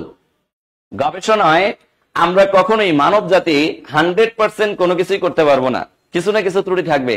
একমাত্র গড গিফটেড, অর্থাৎ সৃষ্টিকর্তা যা তৈরি করছেন তার মধ্যে আমরা এখন পর্যন্ত কোনো ভুল ধরতে পারি নাই। কিন্তু আমাদের মানুষকে এমন কোনো পাওয়ার দেওয়া হয় নাই যে আমরা একটা মানুষ তৈরি করব আমাদের মতোই, এরকম পাওয়ার বা এরকম ক্ষমতা আমাদের দেওয়া নাই, কিন্তু আমরা কাছাকাছি পৌঁছাতে পারবো। অর্থাৎ আমরা যে ক্ষেত্রফল দেখতেছি পাই আর স্কয়ার, এটার মাধ্যমে একটা বৃত্তের ক্ষেত্রফলের খুব ইনিশিয়াল, খুব কাছাকাছি মান পর্যন্ত আমরা যেতে পারি। তো এখানে পাইটা বেসিক্যালি আসছে ধ্রুবক, গবেষণা করে ধ্রুবক হিসেবে এখানে ব্যবহার করা হয়েছে। কিন্তু বেসিক্যালি ক্ষেত্রফলটা কি বলেন? সমকোণ সংলগ্ন দুই বাহুর গুণফল। সমকোণ সংলগ্ন দুই বাহুর মধ্যে একটা আর, এটাও আর, তাহলে আর আর আর গুণ করলে কি হয়? আর স্কয়ার। এই জন্য ক্ষেত্রফল ইকুয়াল পাই আর স্কয়ার। এই জন্য ক্ষেত্রফল পাই আর স্কয়ার। ক্লিয়ার? হ্যাঁ, বৃত্তের কেন্দ্র যোগ করলে কত ডিগ্রি কোণ তৈরি হয় বৃত্তের কেন্দ্রে? হ্যাঁ, বৃত্তের কেন্দ্রে, এই যে বৃত্তের কেন্দ্রে টোটাল কোণ তৈরি হয় হচ্ছে 360 ডিগ্রি। একটু আগে পড়াইলাম, এই যে এটা যদি একটা বৃত্ত হয়, এটা যদি কেন্দ্র হয় 90 90 90 90, বৃত্তের কেন্দ্রে 360 ডিগ্রি কোণ থাকে, 4 9 36, 4 সমকোণ থাকে, 4 সমকোণ থাকে। এটা তো একটু আগে প্রথমেই বুঝাই আসছে। আচ্ছা, আমরা ক্লিয়ার? আশা করছি আমরা মনে হয় বুঝতে পারছি ব্যাপারটা। ওকে, যদি বুঝতে পারি তো আমরা একটু সামনের দিকে আগাবো। আমার কলিজার বোনেরা, কলিজার ভাইয়েরা, বলেন ক্লিয়ার কিনা? তাহলে আমরা এখানে যেটা বললাম যে ক্ষেত্রফল, ক্ষেত্রফল মানে পাই আর স্কয়ার। ক্ষেত্রফল মানে কি? পাই আর স্কয়ার। আর স্কয়ার কেন? আর স্কয়ার হওয়ার পিছনে রিজন হচ্ছে সমকোণ সংলগ্ন দুই বাহুর গুণফল। তো সমকোণ সংলগ্ন কেন্দ্র থেকে সমকোণ সংলগ্ন দুই বাহু, দুই বাহুই তো হয় আর, দুই বাহুই আর, এই জন্য আর স্কয়ার। আর সামনে পাই ধ্রুবক হিসেবে ব্যবহৃত হয়। কি হিসেবে ব্যবহৃত হয়? ধ্রুবক হিসেবে ব্যবহৃত হয়। ক্লিয়ার? ওকে, এবার আসেন, আমাদের এখানে একটা প্রশ্ন আসে। এই ক্ষেত্রফল আর পরিধির সাথে সম্পর্ক করে আমাদের একটা প্রশ্ন আসে। ক্ষেত্রফল আর পরিধির মধ্যে সম্পর্ক করে আমাদের একটা প্রশ্ন আসে। এই প্রশ্নের উত্তর কি হবে একটু আমরা জানার চেষ্টা করি। দেখেন, আপনাকে অনেক সময় এভাবে প্রশ্ন করবে, এভাবে প্রশ্ন করবে। এই প্রশ্নগুলোর উত্তর কিন্তু আমাদেরকে জানতে হবে এবং বুঝতে হবে। আমার কলিজার ভাই, কলিজার বোন, আপনাকে প্রশ্ন করবে ঠিক এভাবে। দেখেন, আপনাকে বলবে একটি বৃত্তের, লিখে নেন সবাই, একটি বৃত্তের, একটি বৃত্তের ক্ষেত্রফল, একটি বৃত্তের ক্ষেত্রফল ও পরিধির পরিধির পরিধির অনুপাত অনুপাত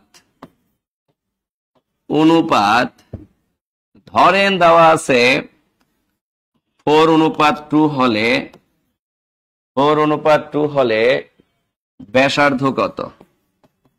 ব্যাসার্ধ কত? খুব মনোযোগ দেন, ইউনিক একটা প্রশ্ন। এই প্রশ্ন, এই টাইপের প্রশ্নগুলো সবচেয়ে বেশি আসে জব পরীক্ষায়। ভিভিআই, পাশে ভিভিআই দিয়ে রাখেন। তো আপনাকে এই ধরনের প্রশ্ন করবে যে একটি বৃত্তের ক্ষেত্রফল এবং পরিধির অনুপাত 4:2 হলে ব্যাসার্ধ কত? ভাই, ডিরেক্ট পরিধি বের করতে বলে তো কোনো ব্যাপারই না। ডিরেক্ট পরিধি মানে 2 পাই আর, আর এর মান জানা থাকলে পরিধি শেষ। ডিরেক্ট ক্ষেত্রফল বের করতে বললে পাই আর স্কয়ার, আর এর মান দিলেই ক্ষেত্রফল শেষ। কিন্তু ব্যতিক্রমী প্রশ্নগুলো জানতে হবে, ব্যতিক্রমী প্রশ্নগুলো না জানলে হবে না। দেখেন, একটু মনোযোগ দেই আমরা। তা আমি যেটা বললাম যে একটি বৃত্তের ক্ষেত্রফল ও পরিধির অনুপাত 4:2 হলে ব্যাসার্ধ কত? তো খুব মনোযোগ দেন।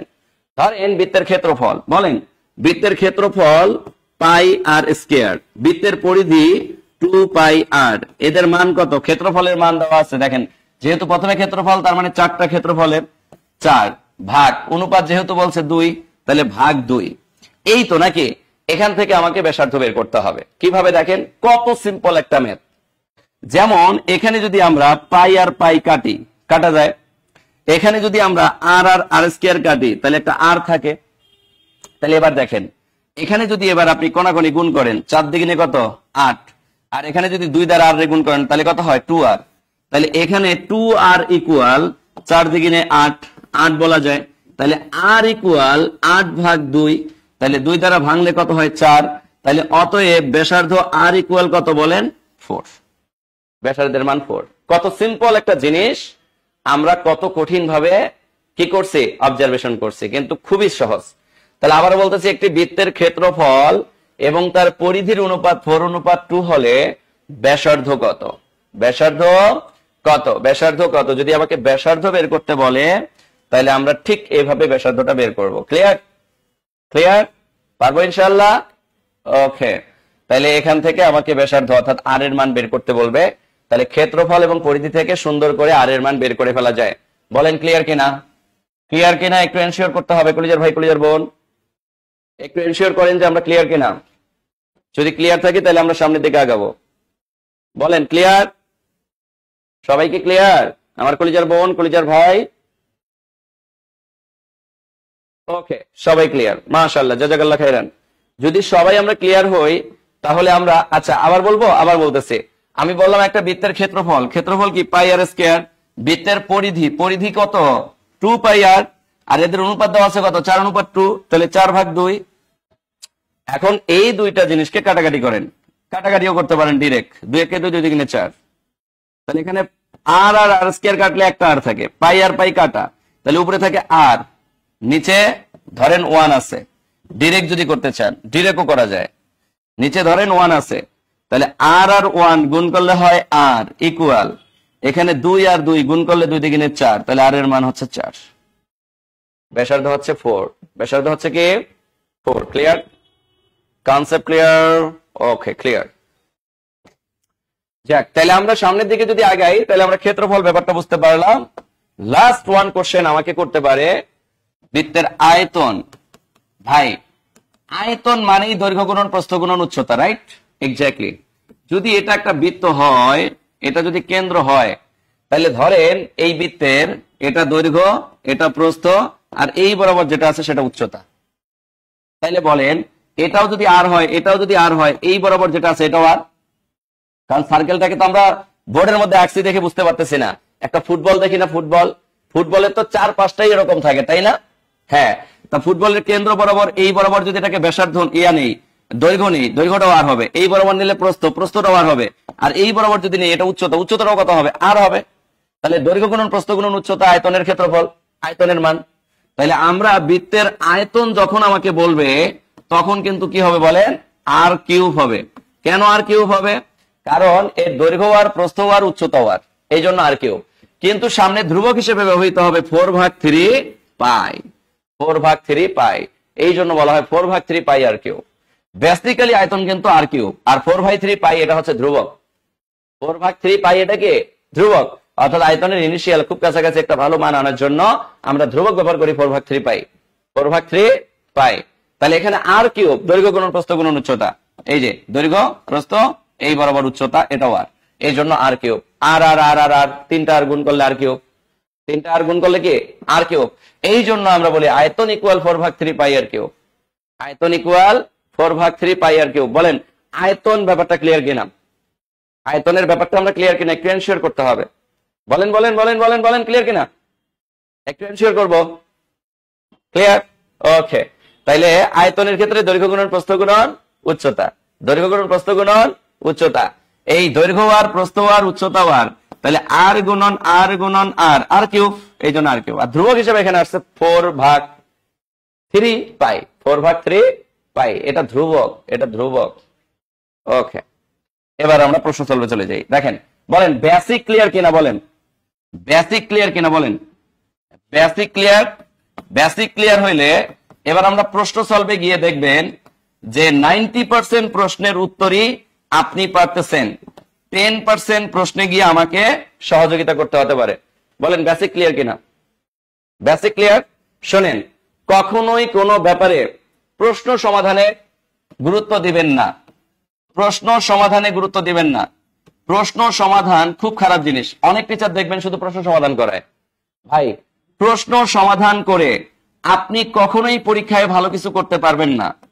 পরীক্ষায় ভালো করতে গেলে আপনার বেসিক স্ট্রং থাকতে হবে, বেসিক স্ট্রং ছাড়া কখনোই সম্ভব না। আপনারা অনেকে প্রশ্ন সলভে অনেক বেশি প্রায়োরিটি দেন, এটা খুবই খারাপ জিনিস। কারণ একটা প্রশ্ন যদি কোনো কারণে আমার যে প্রশ্ন বিগত বছরে আসছে ওর ধার্স মেনটেন না করে আলাদা প্যাটার্নে আসে, তাহলে কিন্তু আমি বেসিক দিয়ে সেটাকে সলভ করতে পারবো, প্রশ্ন সলভ দিয়ে আমি কিন্তু সলভ করতে পারবো না। তো প্রশ্ন সমাধান সবসময় টোটালি স্কিপ করবেন। যেসব টিচার দেখবেন যে প্রশ্ন সমাধান করে, সবসময় প্রশ্ন সমাধানের প্রতি বেশি ফোকাস করে, বলে যে ধরেন আপনার প্রশ্ন সমাধান করে যদি কেউ বলে যে আপনি প্রশ্ন সমাধান থেকে 5 মার্ক কমন পাবেন, 7 মার্ক কমন পাবেন, 10 মার্ক কমন পাবেন, তাহলে ভেবেই নেবেন যেটা ভুয়া, এটা ওয়ান কাইন্ডস অফ এক ধরনের প্রতারণা। বুঝতে পারছি? বেসিক পড়ান। হ্যাঁ, ফ্রি ক্লাসে ব্যাপারটা আমরা অনেক সময় কি করি, প্রশ্ন সমাধান করাই। আমরা গুরুত্বপূর্ণ প্রশ্ন সমাধানগুলো করাই, কিন্তু আমরা বলি না যে কখনো যে প্রশ্ন সমাধান করলেই হবে। কারণ প্রশ্ন সমাধানের আগে আপনার দরকার কি? Basic, strong basic. বেসিক আপনাকে শিখতে হবে, প্রচুর পরিমাণে বেসিকের প্রতি গুরুত্ব দিতে হবে। তাইলে দেখবেন যে এক প্রাইমারির প্রস্তুতি নিয়ে আপনি কি করতে পারবেন? নিবন্ধনের প্রস্তুতি নিতে পারবেন, 10 থেকে 20 গ্রেডের প্রস্তুতি নিতে পারবেন, বিসিএস এর প্রস্তুতি আপনার হয়ে যাবে। বেসিক স্ট্রং থাকা মানে আপনার অল স্ট্রং। কারণ একই ধাঁচের প্রশ্ন ভাই, প্রাইমারির প্রশ্ন শুধু কি প্রাইমারিতে কমন পড়ে? জীবনে অনেক টিচার আপনার চাটামি করবে। কিরকম চাটামি করবে? হ্যাঁ, প্রাইমারির প্রশ্ন সমাধান পর্ব 1, পর্ব 2, পর্ব 3। আচ্ছা ভাই, আপনি এ যাবৎকালে কখনো দেখছেন যে প্রাইমারিতে আসছে যে প্রশ্ন ওই প্রশ্নই হুবহু কমন পড়ছে? প্রাইমারিতে আসা প্রশ্ন প্রাইমারিতে আসে সর্বোচ্চ 5%, সর্বোচ্চ 5%। বরং প্রাইমারিতে যে প্রশ্নগুলো আসে এই প্রশ্নগুলো ম্যাক্সিমামই আসে ভাই বিসিএস প্রশ্ন থেকে। অথচ বিসিএস এর প্রশ্ন জীবনে কোনদিন যদি কেউ সলভ না করায় শুধু প্রাইমারির প্রশ্ন সলভ করায়, তাহলে ভেবে নেবেন যে আপনার সাথে প্রতারণা হচ্ছে। ওই পরীক্ষার হলে ঠিকই ধরতে পারবেন। তো এগুলোকে একটু সাবধানতার সাথে দেখবেন, কারণ যেখানে দেখবেন বিসিএস এর প্রশ্ন সলভ হয় সেটাকে আপনি বেশি প্রায়োরিটি দিবেন। কারণ বিসিএস এর প্রশ্নকে অ্যানালাইসিস করে প্রাইমারির প্রশ্ন করা হয়। যদি আপনি একটু ডেপথ বেসিক সম্পন্ন একজন স্টুডেন্ট হয়ে থাকেন, তাহলে আপনি একটু রিসার্চ করেন। রিসার্চ করলে দেখবেন এই বিসিএস এর প্রশ্নগুলোর সেম প্যাটার্ন অবলম্বন করে বা হুবহু প্রশ্ন অবলম্বন করে প্রাইমারিতে প্রশ্ন দেয়। অনেক সময় বিসিএস এর ম্যাথের থেকেও প্রাইমারির প্রশ্ন একটু কঠিন করে। শুধু প্রশ্ন সমাধান করেই যদি প্রাইমারিতে পারা যেত, তাহলে তো সবাই শুধু প্রশ্ন সমাধান করলে হয়ে যেত। আমি যে কথাগুলো বললাম রয়্যাল কথা, একটু ডেপলি আপনারা পড়াশোনা করলেও নিজে এটা বুঝতে পারবেন। আপনি দেখেন তো, একটা ধরেন আপনি 2023 সালের যে প্রাইমারিতে আসা প্রশ্ন, এই প্রশ্নটা আপনি অ্যানালাইসিস করেন। দেখেন তো ওখানে বিগত বছরের প্রাইমারি থেকে কয়টা প্রশ্ন আসছে? একটাও আসেনি, একটাও আসে নাই। বরং বিসিএস এর প্রশ্ন থেকে আসছে আপনার প্রায় 60% প্রশ্ন। তার মানে আপনাকে গুরুত্ব দিতে হবে বিসিএস এর প্রশ্নে, বিসিএস এর প্রশ্নে গুরুত্ব দিতে হবে। বুঝতে পারছি? তাইলে এত সহজ না, বিসিএস এর প্রশ্নে গুরুত্ব দিতে হবে। প্রাইমারি মানে প্রাইমারির প্রশ্ন সলভ করা এটা খুবই বোকামি, এটা ধান্দামি, ধান্দাবাজি ছাড়া আর কিছু না। যাই, এইদিকে আমরা একটু ফোকাস করব, ঠিক আছে? আচ্ছা, এবার আসেন আমরা প্রশ্ন সমাধানে চলে যাই। প্রশ্ন সমাধানে যদি যাই, তাহলে আমরা প্রথম প্রশ্নে দেখি কি আছে। খুব মনোযোগ দেব। দেখেন প্রথম প্রশ্ন আমাকে বলা হচ্ছে যে বৃত্তের যে কোনো, দেখেন খুব মনোযোগ দিব, আমাকে বলা হচ্ছে যে বৃত্তের যে কোনো দুটি বিন্দুর সংযোজক রেখাংশ বৃত্তের কি? ভাই একটু আগে পড়ে আসলাম না? একটু আগে কি পড়ে আসছে বলেন? এই বৃত্ত যে কোনো জায়গায় সংযোজক রেখাংশকে আমরা কি বলি? জ্যা বলি। কি বলি? জ্যা বলি। তাহলে জ্যা কি আছে? তাহলে এটার উত্তর কি হবে বলেন? জ্যা হবে। কি হবে? জ্যা হবে। হ্যাঁ, বেসিক স্ট্রং থাকলে সব করা সম্ভব। এক্স্যাক্টলি, এই জন্য বেসিকে যোগ দিবেন, নট এমসিকিউ সমাধান। আর প্রাইমারির প্রশ্ন পরে প্রাইমারিতে কমন, নিবন্ধনের প্রশ্ন পরে নিবন্ধনে কমন, 10 থেকে 20 গ্রেডের প্রশ্ন পরে 10 থেকে 20 গ্রেডে কমন। এটা ভুয়া কথা, ডাহা মিথ্যা কথা, এগুলো ভুয়া কথা। এগুলো দিয়ে কখনো প্রশ্ন কমন পাওয়া যায় না, ঠিক আছে? আচ্ছা, পরের প্রশ্নে চলে যাই। দেখেন পরের প্রশ্নটা আমাদেরকে কি বলছে। এই একটু আগে পরে আসছে, বলেন কি বলছে? স্পর্শ বিন্দুগামী ব্যাসার্ধ স্পর্শকের অন্তর্ভুক্ত কোণ। এই স্পর্শ বিন্দুগামী ব্যাসার্ধ আর স্পর্শকের মধ্যবর্তী কোণ কি কোণ? এক সমকোণ। কি কোণ? এক সমকোণ। একটু আগে যা শিখেছি তা মিলতেছে কিনা বলেন? এই একটু আগে যা শিখেছি মিলতেছে কিনা বলেন? এবং প্রশ্নগুলো দেখেন, প্রাইমারি সহকারী শিক্ষক নিয়োগ পরীক্ষা 2012, বস্ত্র অধিদপ্তর অফিস সহায়ক 2023, সব আপডেট প্রশ্ন কিন্তু সমাধান করানো হচ্ছে। কিন্তু এর আগে আমরা বেসিকে এগুলো শিখে আসছি। বেসিকে শেখার কারণে এখন আমরা আমাদের কাছে এই প্রশ্নগুলো মনে হবে পানিপন্থা। কি মনে হবে? পানিপন্থা মনে হবে ইনশাআল্লাহ। সো আমরা প্রশ্নের দিকে ফোকাস করব, বেসিকের দিকে ফোকাস করব, নট প্রশ্ন সমাধানের দিকে। দেখেন কি বলছে, একটু আগে শিখে আসছি। কলিজার ভাই, কলিজার বোন, একটি জ্যা কয়টি চাপে বিভক্ত হয়? একটি জ্যা দ্বারা কয়টা চাপ তৈরি হয়? দুইটি চাপ তৈরি হয়। কয়টি? দুইটি চাপ তৈরি হয়। একটু আগে শিখে আসছি কয়টি? দুইটি চাপ তৈরি হয়। কয়টি? দুইটি চাপ তৈরি হয়।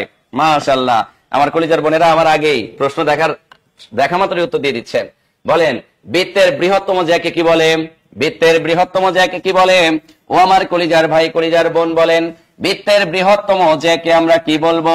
বৃত্তের বৃহত্তম জ্যাকে অবশ্যই আমরা ব্যাস বলবো। কি বলবো?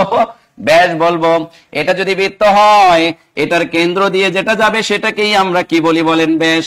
আর যে কোনো জায়গায় হতে পারে, কিন্তু যে জ্যাটা কেন্দ্র দিয়ে যায় তাকেই বলা হয় বৃহত্তম জ্যা। আর বৃহত্তম জ্যায়ের আরেক নাম ব্যাস। আরেক নাম কি? ব্যাস। এবার আমরা সামনের প্রশ্নের দিকে আগাই। দেখি 7 নাম্বার প্রশ্নে কি বলেছে। 7 নাম্বার প্রশ্নে আমরা দেখতে পাচ্ছি বৃত্তের পরিধি এবং ব্যাসের অনুপাত কত। বলেন বৃত্তের পরিধি মানে কি? বলেন 2πr। এরপরে আমাকে বলেছে ব্যাস। ব্যাস মানে কি? বলেন 2r।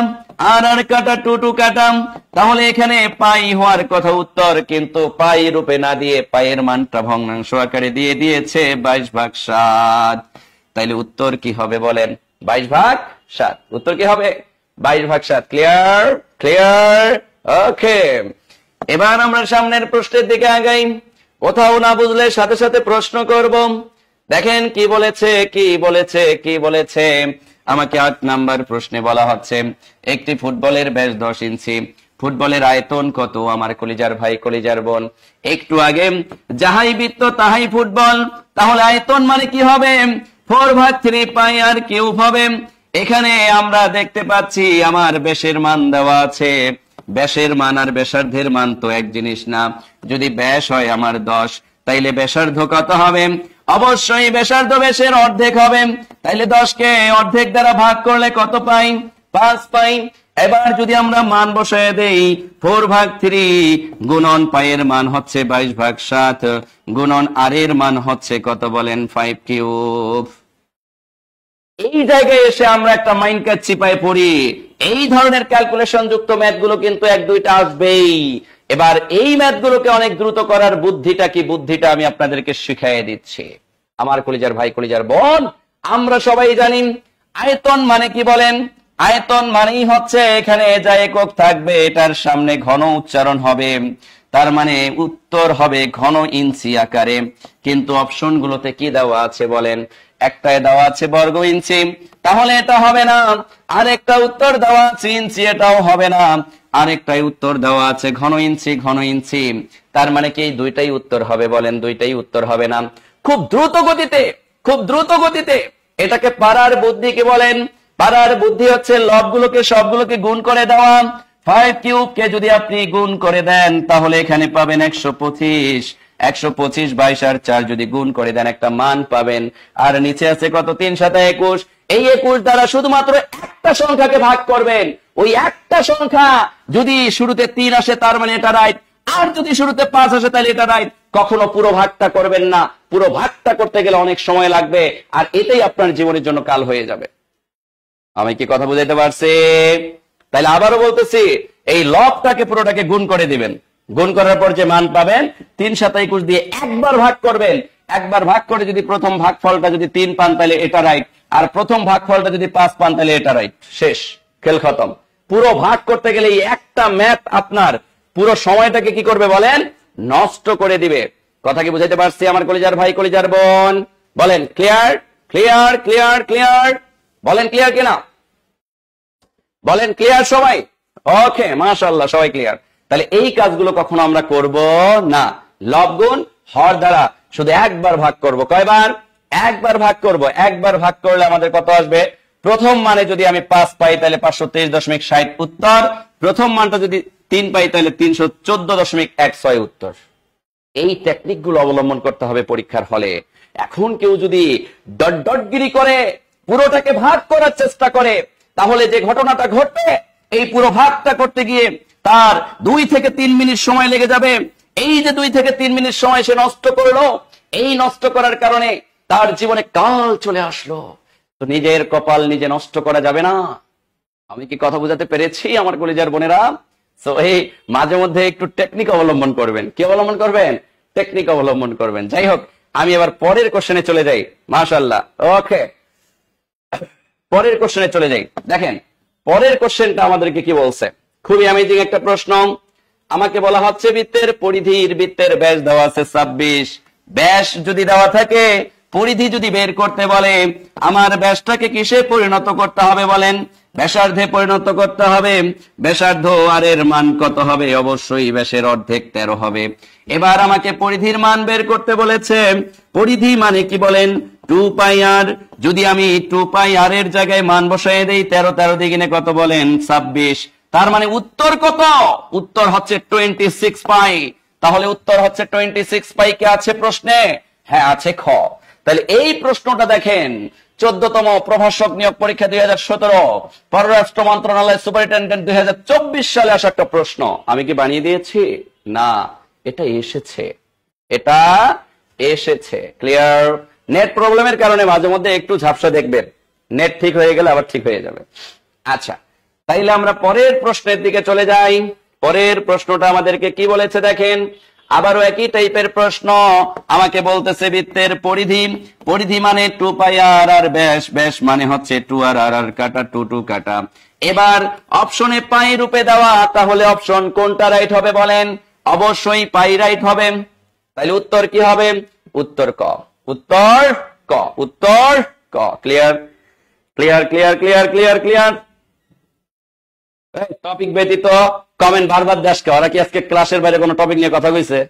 তোর দিতে কইছি আমি, আকডুম বাকডুম কমেন্ট দেশ পিন করস, কোনো কমেন্ট করবি না। তুই উল্টা আমাকে ক্লাস ইন্টারাপ্ট করতেছিস এখন, তাই না কলিজার ভাই, কলিজার বোন? আমরা সবাই ক্লাসের মধ্যে আছি, ওকে? তো যাই হোক আমার কলিজার ভাই, কলিজার বোন, পরের প্রশ্নে চলে গেলাম। পরের প্রশ্নটা আমাদেরকে কি বলেছে? পরের প্রশ্নে আমাকে বলা হচ্ছে বৃত্তকলার ক্ষেত্রফল। মনে রাখবেন, যখনই আপনাকে বৃত্তকলা বলবে, বলেন পুরো বৃত্তের মধ্যে কত ডিগ্রি কোণ পেয়েছেন? 360 ডিগ্রি। দেখেন 360 ডিগ্রি হরে কে আছে? 180, 90, 210, 360 আছে ক। তাহলে উত্তর হবে থেটা ভাগ 360। অর্থাৎ যেখানে দেখবেন থেটা ভাগ 360, সেটাই হচ্ছে বৃত্তকলার ক্ষেত্রফল, সেটাই হচ্ছে বৃত্তকলার ক্ষেত্রফল। এটা আর অন্য কোনো ভাবে মনে রাখার কোনো দরকার নেই। মনে রাখবেন বৃত্তকলার ক্ষেত্রফল মানে 360 ডিগ্রি হরে থাকতে হবে। কি থাকতে হবে? হরে থাকতে হবে। ওকে, এবার সবচেয়ে গুরুত্বপূর্ণ একটা প্রশ্ন নিয়ে আমরা কথা বলবো। এই প্রশ্নটা বারবার রিপিট হয়, কারণ প্রশ্নটা প্রাইমারি সহকারী শিক্ষক নিয়োগ পরীক্ষা 2019 সালে আসার পরেও শিক্ষা মন্ত্রণালয় 2018 সালে এসেছে, বাংলাদেশ পল্লী বিদ্যুৎ বোর্ড পরীক্ষা 2024 সালে এসেছে। এই ধরনের প্রশ্নগুলো সবচেয়ে বেশি রিপিট হয়। কি বলেছে আমাকে? একটি গাড়ির চাকা প্রতি 12 বার ঘোরে, মিনিটে 12 বার ঘোরে, তাইলে 5 সেকেন্ডে কতবার ঘোরে? ভাই 1 মিনিটে যদি 12 বার ঘোরে, তাহলে বলেন আজা। আজা মানে কি? আজা ফর আমরা জানি, আমরা জানি কি জানি? আমরা জানি 1 মিনিট সমান 60 সেকেন্ড। তাইলে এবার আমাকে বলেন 60 সেকেন্ডে কয়বার ঘোরে? আমরা দেখতেছি 60 সেকেন্ডে ঘুরে 5 বার। কতবার? 5 বার। কতবার? 5 বার। তাহলে 1 সেকেন্ডে ঘুরে 5 ভাগ 60 বার। তাইলে আমাকে বের করতে বলেছে 5 সেকেন্ডে 12 বার ঘুরে। তাহলে এখানে দেন 12 বার, এখানে দেন 12 বার। আর যদি আমি 1 সেকেন্ডে বের করতে চাই, তাহলে 1 সেকেন্ডে কত হবে বলেন? 12 ভাগ 60 বার। আমাকে মান বের করতে বলছে 5 সেকেন্ডে কতবার ঘোরে। তাইলে 5 সেকেন্ডে ঘোরে 12 গুণন 5 ভাগ 60। ভাই 5 বার 60, নিচেও 60, তাহলে উপরে 60 নিচেও 60, 60 60 কাটলে কয়বার? একবার ঘোরে। তাইলে এবার যদি একটা চাকা এটা ধরেন, এই চাকা এই জায়গা থেকে যাত্রা শুরু করে ঘুরে আবার এই জায়গা পর্যন্ত আসলে একবার ঘোরে, তাহলে একবারে সে কত ডিগ্রি পথ অতিক্রম করে? 360 ডিগ্রি পথ অতিক্রম করে। একটু আগে আমরা জেনে এসেছি। তাহলে উত্তর কি হবে বলেন? উত্তর হবে 360 ডিগ্রি। উত্তর কত? 360 ডিগ্রি। উত্তর কত? 360 ডিগ্রি। উত্তর কত? 360 ডিগ্রি। Clear clear clear? এগুলো তোলার দরকার নেই, এগুলো তো আমরা সবাই জানি, এগুলো নিজে নিজে প্র্যাকটিস করব পরে। ঠিক আছে? বেসিক যেহেতু শিখছি, বেসিকের আলোকে এখন শিখতেছি। এখন আমরা যে কাজটা করব, এগুলো নিজেই বাসায় আবার প্র্যাকটিস করব, কারণ আমি তো শিখে ফেলতেছি। আর যেটা দেখবো একটু কঠিন, ওটা আমি উঠানোর সুযোগ দিব। যেমন এই ম্যাথটা উঠানোর সুযোগ দিব। যেগুলো খুবই সিলি ম্যাথ, এমনি মনে থাকে, ওগুলো উঠানোর দরকার নেই, ওগুলো তো প্র্যাকটিস অলরেডি হয়ে গেছে। তারপরেও ক্লাস শেষে কি করব? হাইলাইটস দেখে এক পাশ থেকে দেখার চেষ্টা করব, বা আমরা উইথাউট অ্যান্সার সহ এটার পিডিএফটা আপনাকে দিয়ে দিব। দিয়ে দিলে আপনি কি করবেন? সুন্দরভাবে নিজে দেখতে পারবেন। স্যার ঝাপসা দেখা যাচ্ছে, তোমার তাহলে নেট সমস্যা। আয়েশা আক্তার, আচ্ছা তাহলে আমরা কি, আমার কথা কি বুঝতে পারছি? তাহলে 1 মিনিট সমান সমান কত সেকেন্ড? 60 সেকেন্ড। তাহলে 60 সেকেন্ডে ঘুরে 12 বার, 1 সেকেন্ডে ঘুরে 12 ভাগ 60 বার, 5 সেকেন্ডে ঘুরে 12 গুণন 5 ভাগ 60, 5 বারে 60, 60 ভাগ 60 সমান একবার। তাহলে একবার মানে 360 ডিগ্রি পথ অতিক্রম করে। একবার মানে 360 ডিগ্রি পথ অতিক্রম করে। পরের প্রশ্নে চলে যাই। দেখো একই প্রশ্ন, পারবো না? হ্যাঁ পারবো, কিন্তু এটাতে একটু ঝামেলা আছে। ঝামেলাটা আমি দূর করাই দিই। একটি চাকার ব্যাস দেওয়া আছে, তো আমরা সবাই জানি এখানে আমাকে বের করতে হবে ব্যাসার্ধ।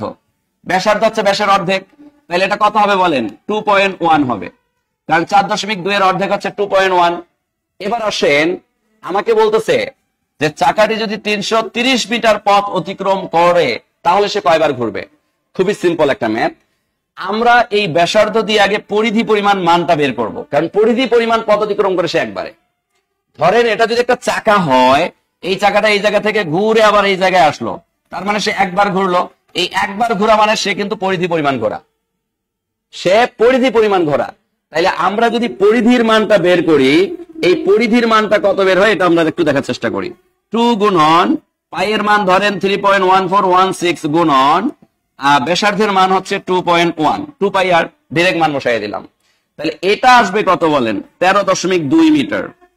13.2 মিটার। এই যে 13.2 মিটার আসলো, গুণ করার পর এই পরিধি 13.2 মিটারে ঘুরে কয়বারে বলেন? 13.2 মিটার ঘরে একবারে। তাহলে আমরা এখন লিখতে পারি না? এখন লিখতে পারি যে 13.2 মিটার 13.2 মিটার ঘুরে একবারে। একবারে কতবারে? একবারে।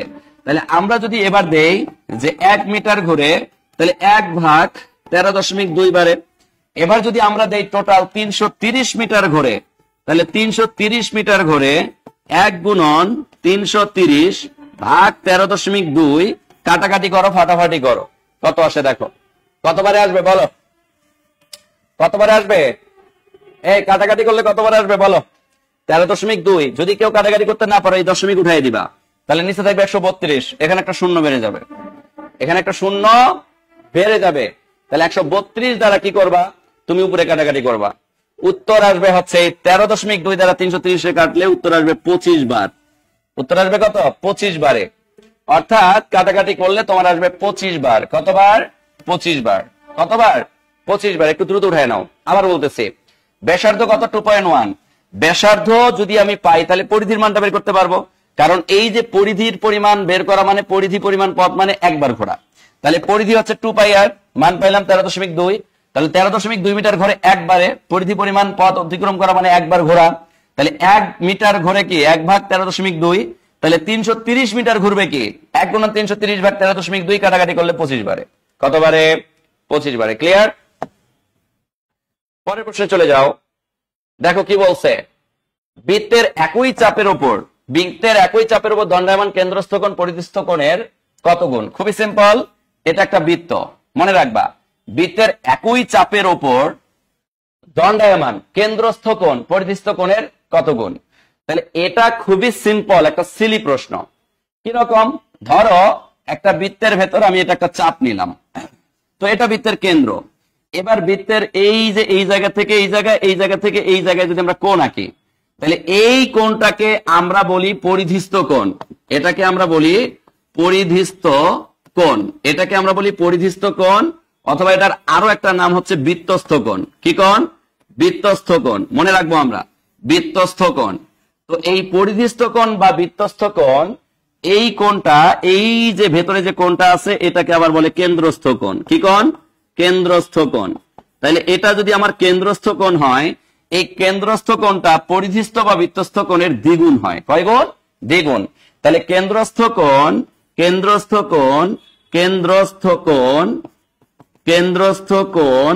ইকুয়াল 2 গুণন পরিধিস্থ কোণ 2 গুণন বৃত্তস্থ কোণ।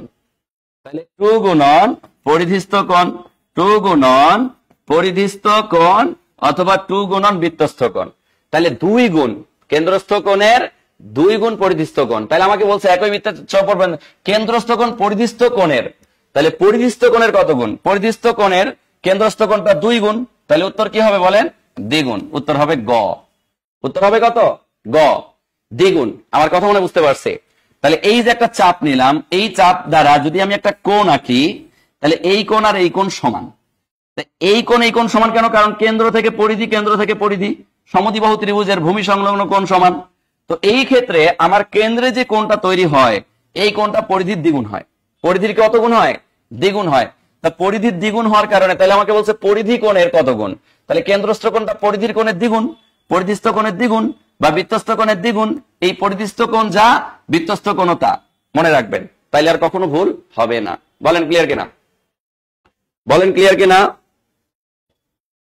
ক্লিয়ার সবাই? Clear clear clear clear? Okay, মাশাআল্লাহ ক্লিয়ার। তাইলে আমরা সামনের দিকে আগাবো। হ্যাঁ, সামনে আগাই। দেখেন সামনের প্রশ্নটা আমাদেরকে কি বলেছে। কোন বৃত্তে স্পর্শ বিন্দুগামী ব্যাসার্ধ এবং স্পর্শকের অন্তর্ভুক্ত কোণ কত কোণ? একটু আগে বুঝাইলাম না? হ্যাঁ, এই যে স্পর্শ বিন্দুগামী আর স্পর্শকের কোণ কত ডিগ্রি? 90 ডিগ্রি। কত ডিগ্রি? 90 ডিগ্রি বা এক সমকোণ। 90 ডিগ্রি বা এক সমকোণ। দেখেন বলতেছে যদি দুটি বৃত্ত যদি পরস্পর স্পর্শ করে, এটা একটা বৃত্ত, এটা একটা বৃত্ত, পরস্পর স্পর্শ করলে কেন্দ্রদ্বয় হতে স্পর্শ বিন্দুগামী সরলরেখা দুটির অন্তর্ভুক্ত কোণ। ভাই এই যে কেন্দ্র, এই যে কেন্দ্র, তো এদের মধ্যে স্পর্শ বিন্দুগামী, এই দেখেন এদের মধ্যে যে কোণ, এই কোণটা কি কোণ? সরল কোণ। এই কোণটা কি কোণ? সরল কোণ। তাহলে উত্তর হবে সরল কোণ। আমাকে বলছে যে দুটি বৃত্ত যদি পরস্পর স্পর্শ করে, পরস্পর স্পর্শ করলো, কেন্দ্রদ্বয় হতে স্পর্শ, কেন্দ্রদ্বয় হতে স্পর্শ, কেন্দ্রদ্বয় হতে স্পর্শ, স্পর্শ সরল রেখা দুটির অন্তর্ভুক্ত। ভাই সরল রেখার মধ্যে কোণ কি কোণ পাওয়া যায়? সরল কোণ পাওয়া যায়। সরল রেখা কথাটা উচ্চারণ করছে মানে এখানে উচ্চারিত কোণটা কি হবে? সরল কোণ হবে। Simple logic, simple logic. প্রশ্নে সরল অলরেডি উচ্চারণ করা, তার মানে এটা কি কোণ? সরল কোণ। এটা কি কোণ? সরল কোণ। ক্লিয়ার? Concept clear? বলেন। Okay clear. এবারে দেখেন সামনেরটা কি বলছে। অর্ধবৃত্তস্থ কোণ কত ডিগ্রি? একটু আগে বললাম যে অর্ধবৃত্তস্থ কোণ, অর্ধবৃত্তস্থ কোণ, অর্ধবৃত্তস্থ করতে গেলেই 90 ডিগ্রি, 90 ডিগ্রি, 90 ডিগ্রি। কত ডিগ্রি? 90 ডিগ্রি। তাহলে কত ডিগ্রি বলেন? অর্ধবৃত্তস্থ কোণ 90 ডিগ্রি। কত ডিগ্রি? 90 ডিগ্রি। অর্ধবৃত্তস্থ কোণ 90 ডিগ্রি। দেখেন এই প্রশ্নটা কতগুলো জব পরীক্ষায় আসছে? প্রণত বেসরকারি শিক্ষক নিবন্ধন পরীক্ষায় আসছে, তারপর পররাষ্ট্র মন্ত্রণালয় সুপারিনটেন্ডেন্ট 2023 সালে আসছে। দেখেন বৃত্তের কেন্দ্রের কোণ কত ডিগ্রি সমান? ভাই বৃত্তের কেন্দ্রের কোণ শিখেলাম না একটু আগে? কেন্দ্রের কোণ 90 90 90 90 360, অর্থাৎ 360 ডিগ্রি। কত ডিগ্রি? 360 ডিগ্রি। কত ডিগ্রি? 360 ডিগ্রি। তাহলে উত্তর হবে 360। বলেন বৃত্তের উপচাপে অন্তর্লিখিত কোণ কত ডিগ্রি হয়? ভাই বৃত্তের উপচাপে যদি কোণ তৈরি করতে চান তাহলে কি হবে? বৃত্তের উপচাপ একটু আগে পড়াইলাম, উপচাপ মানে কম জায়গার মধ্যে যে কোণ তৈরি হয়, কম জায়গার মধ্যে কি কোণ তৈরি হয়? স্থূল কোণ তৈরি হয়। তাহলে উত্তর হবে স্থূল কোণ।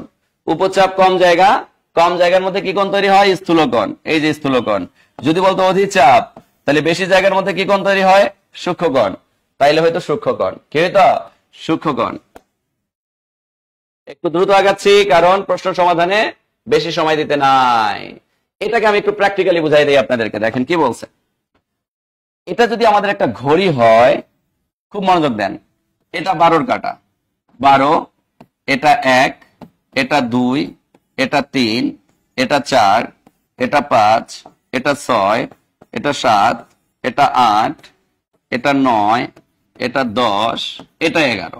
খুব মনোযোগ দেন, এটা হচ্ছে ঘড়ির কেন্দ্র।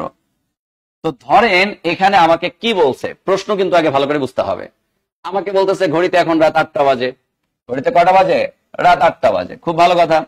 রাত 8টা যেহেতু বাজে, তাহলে আমি রাত 8টার দিকে ঘন্টার কাঁটাটা রাখলাম আর মিনিটের কাঁটাটা আমি 12 বরাবর রাখলাম। খুব মনোযোগ দিতে হবে। দেখেন তার আগে আমি যদি আপনাকে একটা কৌশল শিখাই, কৌশলটা ঠিক এরকম। ধরেন এই জায়গায় যদি আমি বলি যে এখন ঘড়ির কাঁটাতে 3টা বাজে। কটা বাজে? 3টা বাজে। বলেন তো মিনিটের কাঁটা থেকে ঘন্টার কাঁটা পর্যন্ত যে কোণটা পাচ্ছি, এই কোণটা একটা কি কোণ? 90 ডিগ্রি কোণ। এই 90 ডিগ্রি কোণে কয়টা অংশ আছে? 1টা 2টা 3টা। তাহলে 90কে যদি আপনি 3 দ্বারা ভাগ করেন, 3 × 90 30 ডিগ্রি। তার মানে প্রতিটা অংশে কত ডিগ্রি করে কোণ থাকে বলেন? 30 ডিগ্রি করে কোণ থাকে। প্রতিটা অংশে কত ডিগ্রি করে কোণ থাকে? 30 ডিগ্রি করে কোণ থাকে। এবার আসেন, আপনি যখনই 6-এর কাঁটা ক্রস করে এই পাশে চলে আসবেন, তখন এই পাশ থেকে কোণের অ্যাঙ্গেলটা হিসাব করবেন। এই পাশ থেকে কোণের অ্যাঙ্গেলটা হিসাব যদি করেন, তাহলে এখানে 1 ঘর, 2 ঘর, 3 ঘর। দেখেন আমরা যদি একটু হিসাব করি, এটা 1 ঘর, এটা 1 ঘর, এটা 1 ঘর, এটা 1 ঘর। তাহলে টোটাল কয়টা ঘর পাইলাম? 4টা ঘর। 1টা 2টা 3টা 4টা। তাহলে 4টা ঘরে 4 × 30, 4 গুণন 30, 4 গুণন 30, তাহলে আমি যদি 4 গুণন 30 দেই তাহলে 3 আর 4 কত 12, 120 ডিগ্রি কোণ তৈরি করবে। তাহলে উত্তর 120, উত্তর 120। যদি আপনারা প্রশ্ন করতো এখন ঘড়িতে বাজে 10টা, তাহলে যদি 10টা বাজতো তাহলে এই বরাবর ঘন্টার কাঁটা থাকতো, তাহলে ঘর থাকতো একটা দুইটা, তাহলে আপনি কি করতেন 2 গুণন 30 সমান বলতেন 60 ডিগ্রি। যদি প্রশ্ন করতো যে ঘড়িতে এখন 9টা বাজে, তাহলে দেখেন ধরেন প্রশ্নটা চেঞ্জ করে দিল, ধরেন প্রশ্নটা চেঞ্জ করে দিল, ধরেন প্রশ্নটা কি করলো চেঞ্জ করে দিয়ে আপনাকে 9টার কথা বললো, তখন আপনি কি করবেন এই দেখেন 9 বরাবর আসলো, 9 বরাবর আসা মানে 90 ডিগ্রি কোণ, 1 2 3, তাহলে 3 গুণন 30, 3 গুণন 30, 3 30 কত 90 ডিগ্রি। আশা করছি সহজ জিনিসটা বুঝতে পারছি, সহজ জিনিসটা আমরা বুঝতে পারছি, কথা ক্লিয়ার। তাহলে এখানে আমাকে যখনই বলছে রাত 8টা বাজে, তাহলে রাত 8টা বাজে দেখেন এটা 35তম বিসিএস লিখিত পরীক্ষায় আসছে, শিক্ষা মন্ত্রণালয় 2023 সালে আসছে। মধ্যাকার কোণটা তাহলে কত ডিগ্রি 120 ডিগ্রি, কত ডিগ্রি 120 ডিগ্রি। যেমন পরের প্রশ্নটায় চলে যান, পরের প্রশ্নটাও আপনি একইভাবে উত্তর দিতে পারবেন। এখানে একটা প্রশ্ন করতেছে যে ঘড়িতে দুপুর 12টা হতে যাত্রা শুরু করলো 5টা 10 মিনিট, মনে রাখবেন আজকের পর থেকে আপনাকে এবার বলছে 5টা 10 মিনিট, তাহলে এটা 12, এটা 12 ঘর, এটা 1, এটা 2, এটা 3, এটা 4, এটা 5 পর্যন্তই আঁকলাম।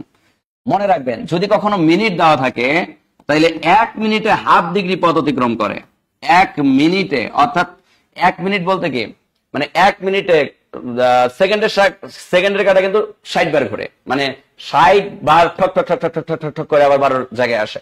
তো 1 মিনিটে ঘন্টার কাঁটাটা হাফ ডিগ্রি পথ অতিক্রম করে। 1 মিনিটে ঘন্টার কাঁটা কত ডিগ্রি পথ অতিক্রম করে, হাফ ডিগ্রি পথ অতিক্রম করে। যদি মিনিট দেওয়া থাকে 10, তাহলে 10 মিনিটে ঘন্টার কাঁটা কত ডিগ্রি পথ অতিক্রম করবে, হাফ ইন্টু 10 সমান কত 5। এই যে 5 ডিগ্রি অতিরিক্ত পাইলেন কার কারণে, এই 10 মিনিটের কারণে। এবার আসেন 5টা পর্যন্ত কয় ঘর, 1 ঘর 2 ঘর 3 ঘর 4 ঘর 5 ঘর, তাইলে 5 গুণন 30, 3 5 কত 15, 150 ডিগ্রি। আর এখানে মিনিটের জন্য পাইলেন যোগ 5 ডিগ্রি, তাইলে সমান গিয়ে কত হলো 155 ডিগ্রি। তাহলে উত্তর হবে 155 ডিগ্রি, উত্তর হবে কি 155 ডিগ্রি। Clear, concept clear. আবার বলতেছি দেখেন যদি আপনার মিনিট দেওয়া থাকে, ধরেন এখানে যদি বলতো 5টা 20 মিনিট, বলেন এখানে 5টা 20 মিনিট, যদি 5টা 20 মিনিট বলতো তাহলে 5টা 20 মিনিট মানে কি বুঝাইছে, 20 এর অর্ধেক 2 দ্বারা অর্ধেক করলে 10, অর্থাৎ 5টা 20 মিনিট মানে 10 মিনিট আর অতিরিক্ত যোগ করতেন, তখন উত্তরটা হয়তো কত 150 আর 10 যোগ করলে হয় 160, তখন উত্তর হতো 160 ডিগ্রি। যদি আপনাকে প্রশ্ন করতো 5টা 30 মিনিট, তাহলে আপনি 30 এর অর্ধেক করতেন 15, আর 5টায় আপনি টোটাল কোণ পাইতেন 150, 150 আর 15 যোগ করেন তাহলে হয়তো 165 ডিগ্রি। অর্থাৎ আপনার মিনিটটার যত মিনিট বলবে তার অর্ধেক ডিগ্রি এখানে পাবেন, কারণ 1 মিনিটে হাফ ডিগ্রি পথ অতিক্রম করে ঘন্টার কাঁটা, 1 মিনিটে হাফ ডিগ্রি পথ অতিক্রম করে ঘন্টার কাঁটা। ক্লিয়ার, ক্লিয়ার সবাই? ওকে, এগুলো আবার মানসিক দক্ষতার ক্লাসে আমরা ভালো বুঝাই, টেনশন নাই, এগুলো বিসিএস এ বেশি বেশি আসে। দেখেন কি বলছে, একটি বৃত্তের ক্ষেত্রফল দেওয়া আছে 16, পরিধি দেওয়া আছে 8, ব্যাসার্ধ কত মিটার। কোন ব্যাপার, একটু আগে শিখেছিলাম ক্ষেত্রফল মানে কি বলেন পাই আর স্কয়ার, বলেন পরিধি মানে কি 2 পাই আর। এখানে ক্ষেত্রফলের মান দেওয়া আছে কত 16, পরিধির মান দেওয়া আছে কত 8। এবার কাটাকাটি করেন, 8 একে 8 দিকে 16, এখানে পাই আর পাই কাটেন, আর আর স্কয়ার কাটলে হয় 8, এখানে নিচে আছে 2, 2 দিকে কত 4, আর আর এর নিচে মনে মনে 1 আছে, 1 আর আর গুণ করলে আর 2 দিকে 4, তাহলে ব্যাসার্ধের মান 4, ব্যাসার্ধের মান 4। একই স্টাইলে করবেন, একই স্টাইলে করবেন, বুঝতে পারছি? তাহলে এখানে উত্তর কি হলো বলেন, উত্তর হবে ক, উত্তর হবে 4, উত্তর হবে 4। তাহলে এখানে আবার বলতেছি ক্ষেত্রফল মানে হচ্ছে পাই আর স্কয়ার, পরিধি মানে হচ্ছে 2 পাই আর। ক্ষেত্রফল পাই আর স্কয়ার এর মান 16, পরিধির মান 8, কাটাকাটি করলে হয় 2, আর এখানে কাটাকাটি করলে থাকে আর, আর আর 1 গুণ করলে আর, 2 আর 2 গুণ করলে 2 দিকে 4, তাহলে আর এর মান 4, আর এর মান কত 4। এটাও আমি শিখাইছিলাম মনে পড়ে বেসিকে, যারা বেসিক করছেন তাদের কাছে এগুলো এখন পানি বন্ধা। বলেন পরের প্রশ্নটা কি বলছে দেখেন, খুবই সিম্পল একটা প্রশ্ন, কিন্তু এটাকে আমরা অনেক কঠিন ভাবি, কঠিন আমরা নিজেরা করি। 13 সেন্টিমিটার ব্যাসার্ধ বিশিষ্ট কোন বৃত্তের কেন্দ্র হতে 24 সেন্টিমিটার দীর্ঘ জ্যায়ের ওপর অঙ্কিত লম্বের দৈর্ঘ্য কত। ধরেন এটা একটা বৃত্ত, এটা একটা বৃত্ত, খুব মনোযোগ দিবেন। দেখেন খুব মনোযোগ দিতে হবে। তো ধরেন এটা 24 মিটার একটা জ্যা, আর এই কেন্দ্র থেকে যে এই পর্যন্ত দূরত্ব এটা হচ্ছে ভাই 13। এটা কত? 13, কারণ আপনাকে বলছে 13 সেন্টিমিটার ব্যাসার্ধ। তাইলে কেন্দ্র থেকে পরিধি পর্যন্ত দূরত্ব হচ্ছে ব্যাসার্ধ 13, আর এটা যদি 24 হয় তাহলে এখানে অর্ধেক করে দিলাম, অর্ধেক করলে এটা হয়ে যাবে 12। তাহলে উচ্চতা ধরেন x, তাহলে x এর মান কত হবে? অতিভুজ স্কয়ার মানে হচ্ছে 13 স্কয়ার, লম্ব স্কয়ার মানে হচ্ছে x স্কয়ার প্লাস ভূমি স্কয়ার। পুরোটা ছিল 24, 24 এর অর্ধেক কত? 12, তাহলে 12 স্কয়ার। তাহলে এখানে দেখেন x স্কয়ারের মানটা কত হবে? 13 13 169 মাইনাস 12 12 কত? 144, 140 টা পাশে আসলে মাইনাস 144 ইকুয়াল x স্কয়ার। তাহলে এটা যদি আমরা মিনিমাইজ করি, মিনিমাইজ করলে কত পাই বলেন? মিনিমাইজ করলে পাই হচ্ছে 25 ইকুয়াল x এর মান যদি বের করতে চাই তাহলে √25, তাহলে অতএব x ইকুয়াল হচ্ছে 5। তাহলে উচ্চতার মান কত হবে বলেন? উচ্চতার মান হবে 5। এটা অনেকেই বুঝি না, এটা কিন্তু বুঝতে হবে। আবারও বলতেছি 13 সেন্টিমিটার ব্যাসার্ধ, এই কেন্দ্র থেকে এই ব্যাসার্ধ 13, আর 24 সেন্টিমিটার দীর্ঘ একটা জ্যা, 24 সেন্টিমিটার দীর্ঘ একটা জ্যা, জ্যায়ের ওপর অঙ্কিত লম্ব, জ্যায়ের ওপর অঙ্কিত লম্ব। তাহলে অঙ্কিত লম্ব যখন আঁকলাম যেটা অর্ধেক হয়ে গেল, 24 ছিল হয়ে গেল 12। তাহলে ভূমির মান জানি, অতিভুজের মান জানি, উচ্চতার মান বের করব। তাহলে অতিভুজ স্কয়ার মানে 13 স্কয়ার ইকুয়াল লম্ব স্কয়ার মানে x স্কয়ার প্লাস ভূমি স্কয়ার মানে 12 স্কয়ার। এখান থেকে x এর মানটা পাইলাম 5। x এর মানটা কত পাইলাম? 5 পাইলাম। ক্লিয়ার? সবাই ক্লিয়ার? ক্লিয়ার কিনা বলি? মাশাআল্লাহ সবাই ক্লিয়ার। ওকে, তাহলে আমরা সামনে আগাই। দেখেন কি বলছে, লা হাওলা ওয়ালা কুওয়াতা ইল্লা বিল্লাহ। অবশেষে শেষ।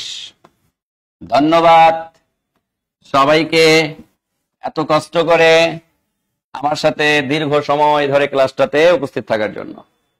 বলেন ক্লাস কেমন লাগছে? 12 নাম্বারটা বোঝেন নাই? এই সবাই একটু কমেন্ট করেন যে কেমন লাগছে। 12 নাম্বারটা একটু আমি নুসরাত আপুর জন্য আরেকটু রিপিট করি। 12 নাম্বার কোথায় গেলি ভাই? নুসরাত আপু বুঝে নাই, তার জন্য তো অবশ্যই আমরা নিবেদিত প্রাণ। সবাই বলেন ক্লিয়ার সবাই? 12 নাম্বার, আচ্ছা 12 নাম্বারটা আবার বোঝাচ্ছি, খুবই সিম্পল। দেখেন আপু, এই যে 1 মিনিটে ঘোরে কতবার? 12 বার। ভাই আমার 1 মিনিটে ঘোরে 12 বার, কিন্তু বের করতে বলছে 5 সেকেন্ডের। তাহলে মিনিটটাকে সেকেন্ডে পরিণত করতে হবে। বলেন 1 মিনিট মানে কি? 60 সেকেন্ড। তাহলে 60 সেকেন্ডে ঘোরে কতবার? 12 বার। কতবার ঘোরে? 12 বার। আমাকে 5 সেকেন্ডে বের করতে হবে। তাহলে বলেন 1 সেকেন্ডে ঘোরে কতবার? 12 ভাগ 60 বার। তাহলে আমাকে 5 সেকেন্ডে বের করতে বলছে, তাহলে 5 সেকেন্ডে ঘোরে কতবার? 12 গুণন 5 ভাগ 60 বার। তাহলে 5 12 উপরেও 60 নিচেও 60, 60 60 কাটলে একবার। এবার বলেন চাকা যদি একবার ঘোরে, এটা চাকা এই জায়গা থেকে জার্নি শুরু করে আবার ওই জায়গায় ব্যাক আসলো, তাহলে এখানে টোটাল কত ডিগ্রি পথ অতিক্রম করলো? এখান থেকে 90, এখান থেকে 90, এখান থেকে 90, এখান থেকে 90, 4 বার 90, তাহলে 4 গুণন 90 সমান 360 ডিগ্রি পথ অতিক্রম করলো। তাহলে একবার ঘোরা মানে 360 ডিগ্রি পথ অতিক্রম করা। যদি 2 বার বলতো তাহলে কি হইতো? 2 গুণন 360। যদি 3 বার ঘুরতো তাহলে 3 গুণন 360। ক্লিয়ার? বুঝতে পারছি? স্যার ক্লাস আরো লং টাইম হলেও বোর হতাম না স্যার, আপনার ক্লাস আর নাসির স্যারের ক্লাস 24 ঘন্টাই করতে মন চায়। আচ্ছা যাই হোক, জাযাকাল্লাহ খাইরান, অসংখ্য ধন্যবাদ কলিজার বোন। আচ্ছা একজন বলছেন, এই জন্য আমি বলে দিলাম যে 12 নাম্বারটাতে কাজ জানি সমস্যা ছিল। 14 নাম্বার, আচ্ছা একজন বলছেন 14 নাম্বার, 14 নাম্বারটা আমি একটু বুঝাই দেই। 14 নাম্বার কি বলছে? ও এটা তো খুবই সিম্পল। 14 তো আমি তোমারে আবার বুঝাই। দেখো ভাইয়া, বৃত্তের একই চাপের উপর দণ্ডায়মান কেন্দ্রস্থ কোণ পরিধিস্থ কোণের কত কোণ? দেখো এটা একটা বৃত্ত, এটা একটা পরিধি, এটা কেন্দ্র। কেন্দ্রের দ্বারা যে এখানে যে কোণগুলো তৈরি হয়, ভাই ধরো এটা একটা সমদ্বিবাহু ত্রিভুজ। এই সমদ্বিবাহু ত্রিভুজের যদি কোনো কারণে বাই এনি চান্স, এটা আমি বলি এটা সমকোণী সমদ্বিবাহু ত্রিভুজ। সমকোণী সমদ্বিবাহু ত্রিভুজ কিরকম? এই যে ধরেন এই বাহুটা আর এই বাহুটা সমান, এই কোণটা 45 ডিগ্রি, এই কোণটা 45 ডিগ্রি, তাহলে এই কোণটা কত ডিগ্রি হবে? 90 ডিগ্রি। তো বৃত্তের ক্ষেত্রে কেন্দ্র থেকে এই পরিধি মানেও আর, বৃত্ত থেকে কেন্দ্র এই পরিধি মানেও আর। যদি দুইটা বাহু সমান হয়, এই বাহু আর এই বাহু সমান হয়, তাহলে ভূমি সংলগ্ন কোণ সমান হয়। তাহলে এটাও 45, এটাও 45। তাহলে দুইটা যদি 45 হয়, তাহলে আরেকটা তো অটো 90 হয়, কারণ তিন কোণের সমষ্টি 180 ডিগ্রি। 180 ডিগ্রির মধ্যে একটা যদি 90 হয়, তাহলে বাকি দুইটা 45 আর 45। তো এখানে এটা যদি আমরা ভূমি ধরি, তো ভূমি সংলগ্ন এই কোণটা 45, এই কোণটা 45, কিন্তু এটা হয় 90। তো আমাকে প্রশ্ন করছে যে একই চাপের উপর দণ্ডায়মান কেন্দ্রস্থ কোণ, দেখো তো ভাই কেন্দ্রস্থ কোণটা কি হইলো, এই পরিধিস্থ কোণের দ্বিগুণ হইলো, বা এই কোণটার নাম আরো বৃত্তস্থ কোণ, বা বৃত্তস্থ কোণের কি হইলো, দ্বিগুণ হইলো। কথা কি বুঝতে পারছি? ক্লিয়ার?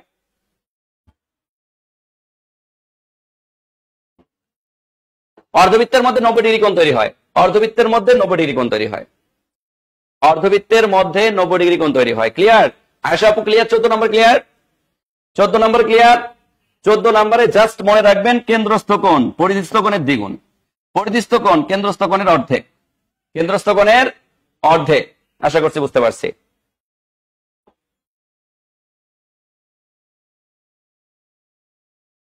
ক্লিয়ার সবাই? অর্ধবৃত্ত, এই যে বৃত্ত অর্ধেক করার জন্য আমরা কি ব্যবহার করতেছি? 90 ডিগ্রি কোণ ব্যবহার করতেছি। অর্ধবৃত্তের মধ্যে, অর্ধবৃত্তের যদি এভাবে বলতো যে অর্ধবৃত্তের সরল রৈখিক কোণের মধ্যে কত ডিগ্রি কোণ, তাহলে 180 ডিগ্রি হইতো। কিন্তু যদি বলে অর্ধবৃত্ত কোণ কত ডিগ্রি, তাহলে ওখানে কোণ তৈরি হওয়া থাকে, ওই কোণটার মান হচ্ছে 90 ডিগ্রি, কোণটার মান হচ্ছে 90 ডিগ্রি। এই জন্য অর্ধবৃত্তের কোণ 90 ডিগ্রি, অর্ধবৃত্তের কোণ 90 ডিগ্রি। ক্লিয়ার? ওকে, ঠিক আছে। তাইলে এই 13 নাম্বার না বোঝার কিছু নাই, 12 অনুরূপ 13। আরফিন ভাই 12 যা 13 তা, 12 তো বুঝাই দিলাম একবার, 12টাকে কপি করেন 13 হয়ে গেছে। শুধু পরিধির মান বের করবেন, ব্যাস দেওয়া আছে ব্যাসার্ধ, পরিধি পরিমাণ পথ অতিক্রম করা মানে একবার, তাহলে পরিধি পরিমাণ পথ হচ্ছে 13.2, 13.2 বার ঘুরে 2 মিটার ঘরে একবারে, 1 মিটার ঘরে অর্থাৎ 330 মিটার ঘরে, শেষ।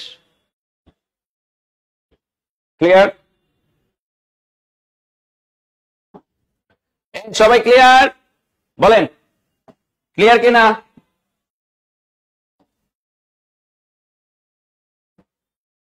তাইলে সবাইকে কি ধন্যবাদ। যখন যে টপিকটা পড়াবো, যে কোশ্চেনটা পড়াবো, ওখানে মনোযোগ দিবেন। মনোযোগটা একটু করা হইলে, আর বুঝতে না পারলে সাথে সাথে কমেন্ট করবেন, পরে কোনো প্রশ্ন করার কোনো অপশন রাখবেন না। বুঝতে পারছি? সাথে সাথে প্রশ্ন করবেন। সাথে সাথে প্রশ্ন করলে যেটা হয়, সাথে সাথে প্রশ্ন করলে যেটা হয়, সময় নষ্ট কম হয়, আপনাদেরও সময় কম নষ্ট হয়, যে পড়ে তারও সময় কম নষ্ট হয়। ক্লিয়ার? ওকে, তাহলে ঠিক আছে কলিজার ভাই, কলিজার বোন, সবাই ভালো থাকবো। আবারও বলতেছি, প্রশ্ন সমাধানের দিকে মনোযোগ না, বেসিকের দিকে মনোযোগ। জব মেডিসিন আপনাকে অবশ্যই বেসিকের ওপর অনেক বেশি মনোযোগ দেওয়া হবে, সো বেসিকের ওপর মনোযোগ দিবেন সবাই। ঠিক আছে? বেসিক আগে, নট নট নট প্রশ্ন সমাধান, সেটা যে কোনো সাবজেক্ট হোক, প্রশ্ন সমাধানে এত গুরুত্ব দেওয়ার কোনো প্রয়োজন নাই। তো ঠিক আছে, সবাই ভালো থাকবো, সুস্থ থাকবো, সবার সুস্থতা কামনা করে শেষ করতেছি। আল্লাহ হাফেজ, বাই বাই, টাটা।